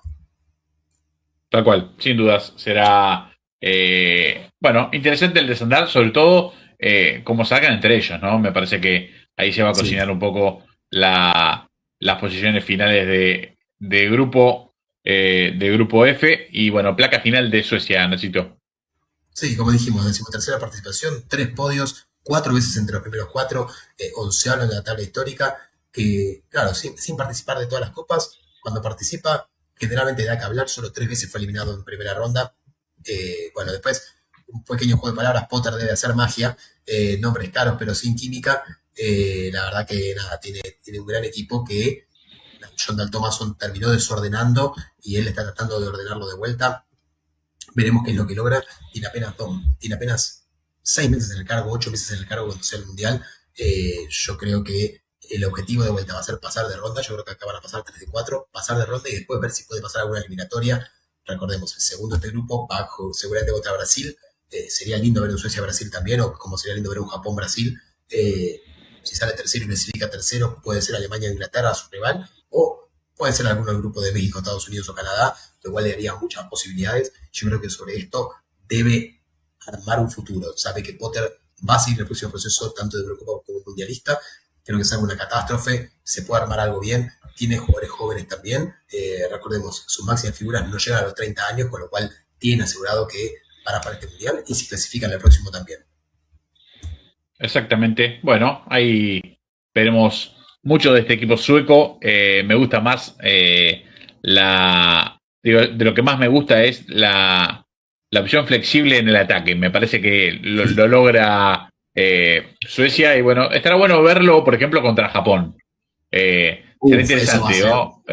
Por eso digo, dos variantes de choque, obviamente controlando también, ¿no? Pero quiero decir, contra Japón saben que son rivales directos, no va a especular nadie, va a ser un partido de esos que, bueno, está bueno para ver la previa y esperemos que nos dé, bueno, mucho espectáculo, sobre todo en un mundial que va a tener otros partidos que con rivales, bueno, que va a hacer que los partidos sean soporíferos, ¿no? Cuando veamos algunos de esos recién clasificados que sí, ay, por Dios, bueno, estos choques sí van a ser, uno cree por lo menos en la previa, que van a ser muy interesantes. Sí, bueno, después de ese equipo que no es flexible, la pregunta es, ¿llega Isaac en condiciones? Convocado está, hay que ver cómo llega, pero bueno, con esperanza de que lleguen en buenas condiciones. Y después, pésima eliminatoria, gran repechaje, nada. Me gustaría ver, como dijiste Dani, ese Suecia-Japón para mí va a ser el partido para ver, para el neutral, ¿no? Obviamente no quisiera ser ni sueco ni japonés ahí, pero creo que para el neutral va a ser un muy lindo partido para ver y uno de los que realmente amerita tomar su descanso en el día y ponerlo para ver. Sin dudas que así será. Terminado Suecia, tenemos dato argentino. Tenemos dato argentino, por supuesto, no muy bueno, porque las 2 veces que se enfrentaron por mundiales, Suecia lo eliminó a la Argentina. La más recordada, obviamente, 2002, fase de grupos, Argentina tenía que ganar para pasar a Suecia en el grupo, terminó siendo un empate 1-1 y la eliminación definitiva del mundial. Y la otra fue en el 34, en el segundo mundial de la historia, en los octavos de final, que era el primer partido. El sorteo dijo que era Argentina-Suecia. Suecia ganó 3-2 y avanzó a la siguiente ronda.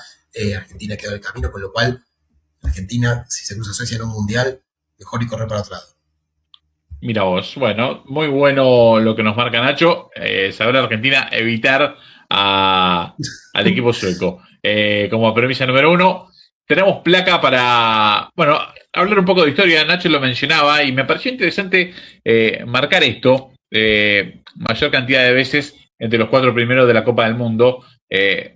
Hasta parece una obviedad en algún punto los primeros lugares, pero esta tabla, que no es ninguna tabla que uno ve habitualmente, porque lo que uno ve es la mayor cantidad de triunfos, o sea, a nivel puntos.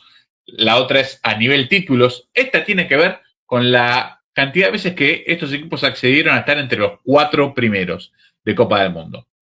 Alemania con una participación impresionante, con 13 veces estando entre los 4, Brasil con 11, y uno dice 5 conquistas de Brasil, pero sobre 11 veces estando entre los 4 primeros. Italia con una gran efectividad, 4 mundiales, con solamente 8 veces accediendo a estar entre los 4.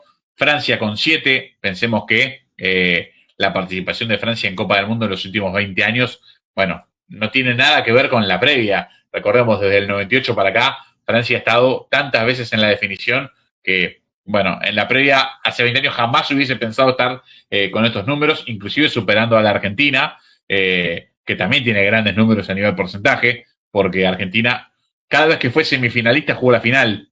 Es un equipo que nunca jugó tercer y cuarto puesto. Bueno, Países Bajos y Uruguay con 5, pero Suecia está octavo con 4 veces estando entre los 4 primeros. Lo decía Nacho, la vez que estuvo en el podio, la vez que fue subcampeón en 1952.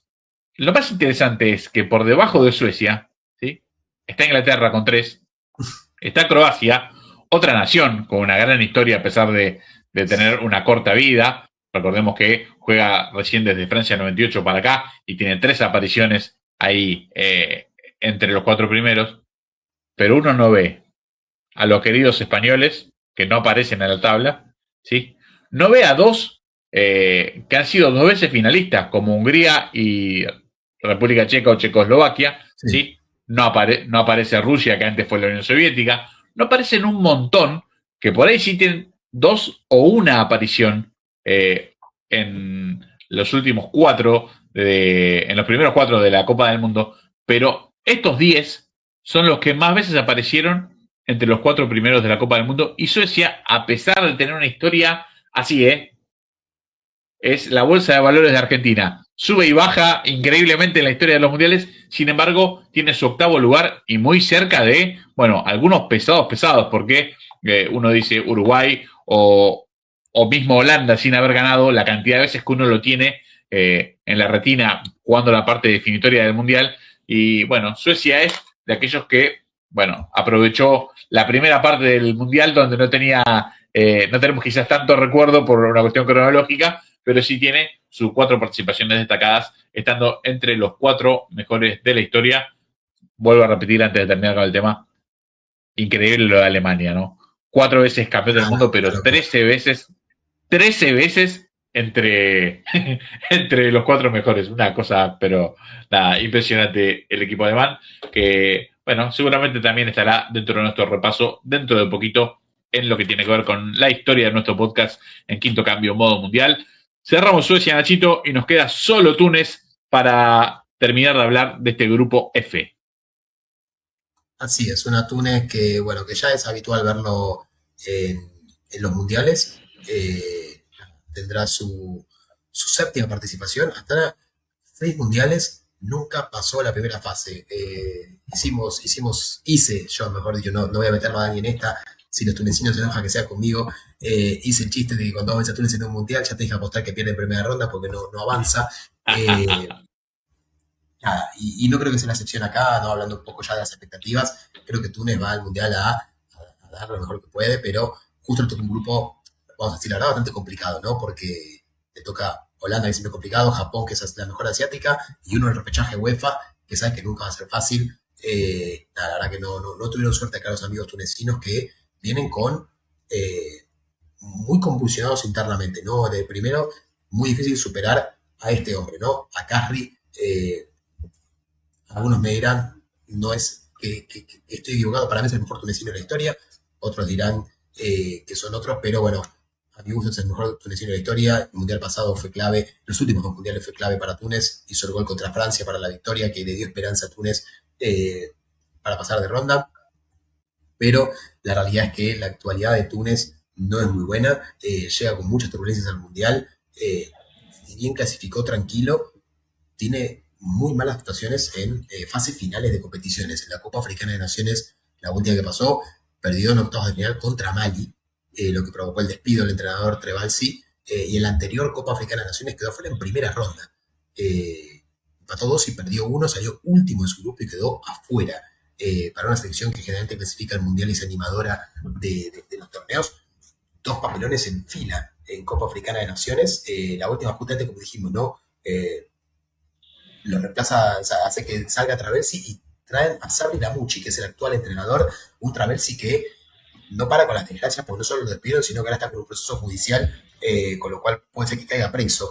La verdad que no deparan sorpresas el amigo Traversi, que lo mejor le podría haber pasado de irse, de ni haber agarrado Túnez a este ritmo. Pero bueno, finalmente lo termina clasificando. Pero tuvo la suerte del sorteo Túnez también, de la Copa del Mundo, de la clasificatoria de la Copa del Mundo, perdón, porque siendo del bombo 1 en África, le tocó el peor del bombo 2 y el peor del bombo 3 en cuanto a ranking FIFA, con lo cual tuvo una clasificación bastante tranquila, y además el del bombo 2, que era supuestamente su rival más complicado, que era Guinea Ecuatorial, sufrió la pérdida de 6 puntos en las primeras 2 fechas, con lo cual ya arrancó con su rival más difícil a 6 puntos de distancia por la mala inclusión de un jugador, cosas de África, mala inclusión de un jugador que jugaba hace 13 años en la selección, le invalidaron 13 años de selección a Emiliano Nsue, el jugador de Guinea Ecuatorial. Una cosa increíble, lo del bueno de Emilio Nsue, perdón. Claro, que dijeron que hace 13 años fue mal inscripto, con lo cual todo lo que hizo Emilio Nsue en Guinea Ecuatorial está perfecto. Es inválido, le descontaron 6 puntos, y lo mejor de todo es que a la siguiente fecha ya jugó. Una cosa increíble del fútbol africano. No, digo decir, teniendo en cuenta lo que pasó con la última Copa África, ojo, porque puede ser un efecto mariposa y a partir de ahí, los 13 años, borrar la historia y empezar a dar títulos que nunca fueron de los mismos. Ojo, capaz que cambia todo el historial de África. Ojo, hay que tener cuidado. Tranquilamente podría pasar.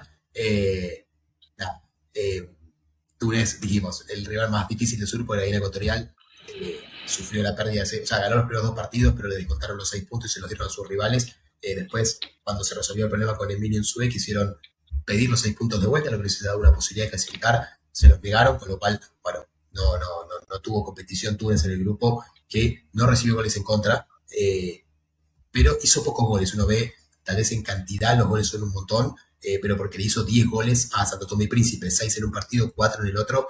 Sacando esos 10 goles, hizo 12 goles en los 8 partidos, con lo cual generalmente ganó 1 o 2-0, con lo justo. Túnez, que no le sobra nada. La era post-Carri no es lo que se esperaba.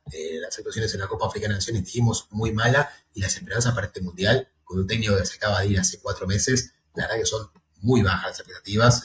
Si bien, si vos buscás por algunos lugares diciendo que Túnez es un equipo fuerte, es un equipo sólido, no dudo que así lo sea, en un continente donde generalmente está por un escalón por encima del resto. Yo creo que en la máxima cita mundialista, teniendo en cuenta que cambió técnico hace poco, que está pasando la salida de uno de sus mejores jugadores de la historia, y que en las Copas Africanas le fue muy mal, es candidato a irse con 0 puntos Túnez. Totalmente, sin dudas. Nada, cuando hablamos de lo que es el Mundial y lo que es un sorteo,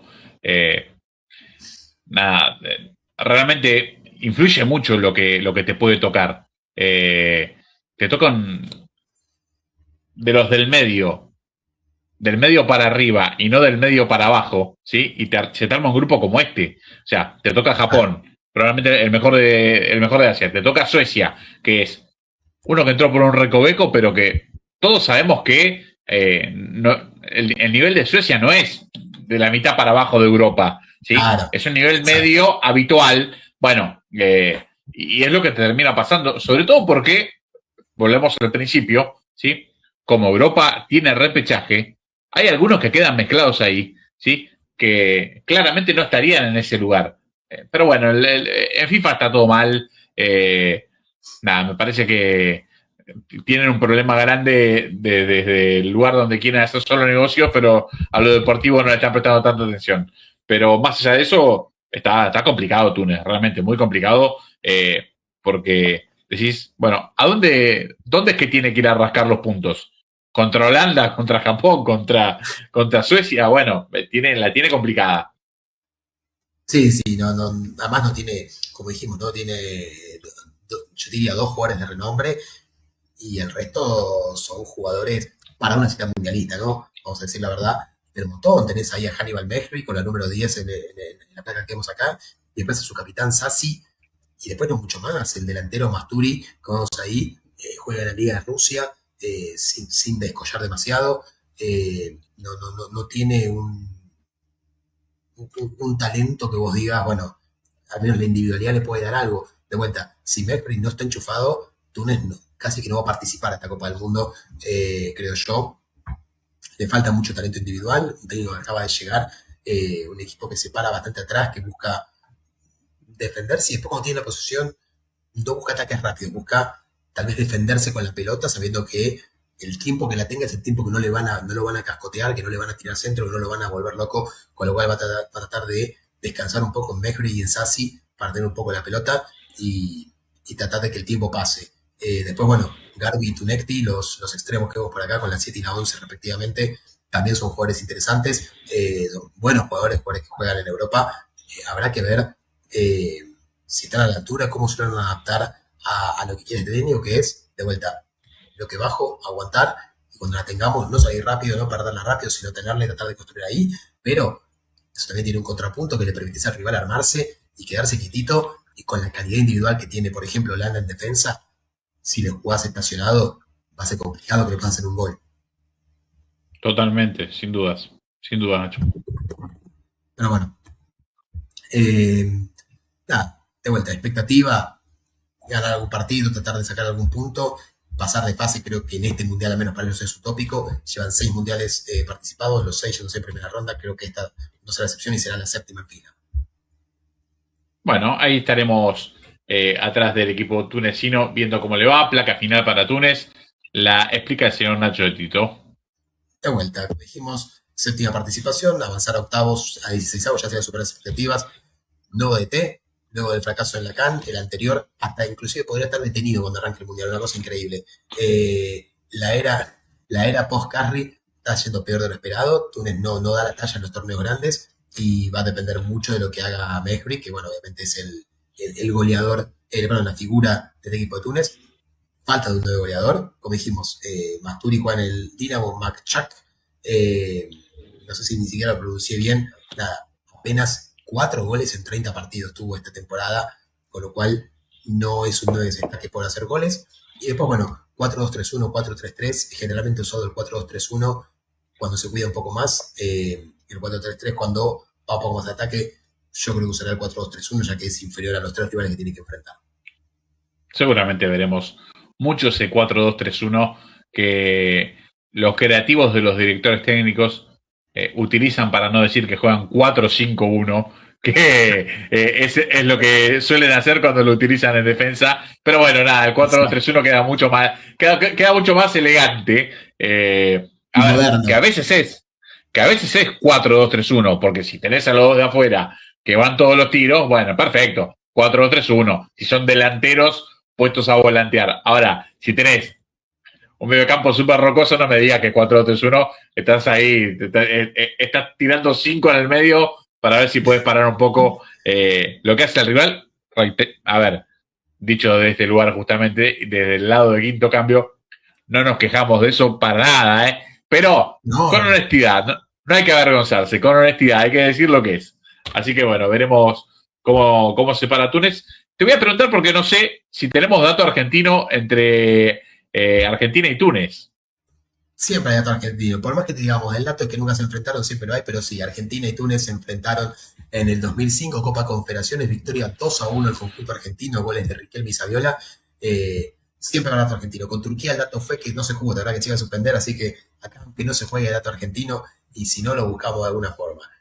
Argentina y Túnez, un enfrentamiento 2005, victoria argentina. Perfecto. Bueno, vamos a ir a otro dato argentino, porque no es con Argentina directamente, pero sí Argentina está involucrado, y es en el video que vamos a repasar a continuación.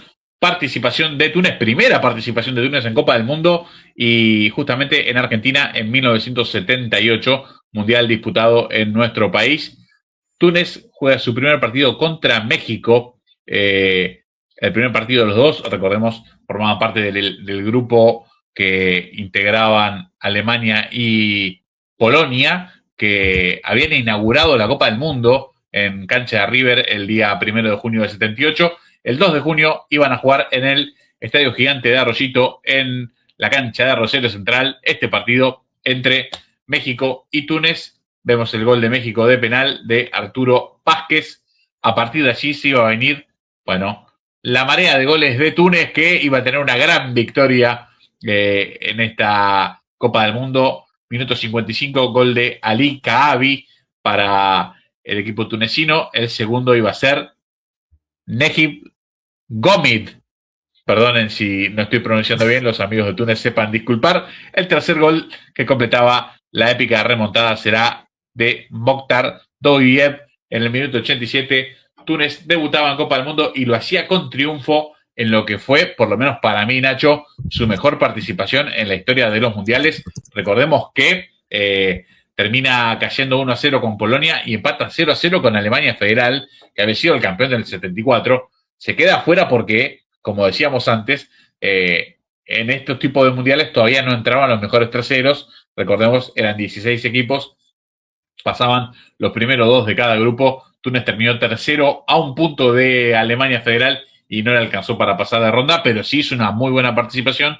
Un partido ganado, uno perdido, uno empatado, con diferencia de goles a favor. Una muy buena participación que auspiciaba algo diferente de lo que terminó siendo su participación en Copa del Mundo a lo largo de la historia, donde, bueno, lo hemos visto con mucho más sufrimiento que cosas para destacar al equipo africano.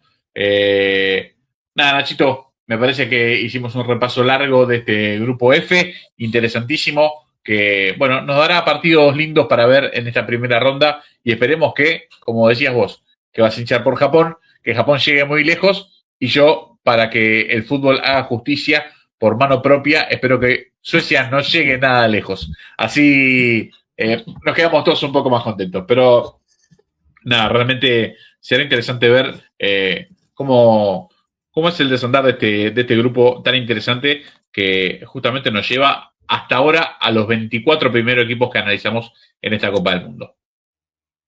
Perfecto, yo te dije, repito, para mí este grupo hay 3 que van a clasificar a 16avos de final, salvo de vuelta, ¿no? O sea, tal vez justo uno de los 3 que yo considero que van a pasar pierde contra los otros 2 y se vuelve loco con Túnez y empata, termina con un punto y afuera del Mundial todo puede pasar, pero yo creo que este es uno de los claros grupos donde hay 3 equipos que tienen cualidades y calidad para pasar a la siguiente ronda. Bueno, veremos si así es. Por lo menos en la previa el análisis es este y realmente coincidimos con Nacho. Así que, nada, bueno, veremos cómo termina el grupo F. Por supuesto, en quinto cambio, modo mundial, seguiremos repasando grupos y grupos hasta llegar al famoso grupo número 12, que será el último de esta primera ronda de la Copa del Mundo. Nachito, como siempre, un placer. Lo mismo digo, Daniel, un abrazo enorme. Abrazo grande.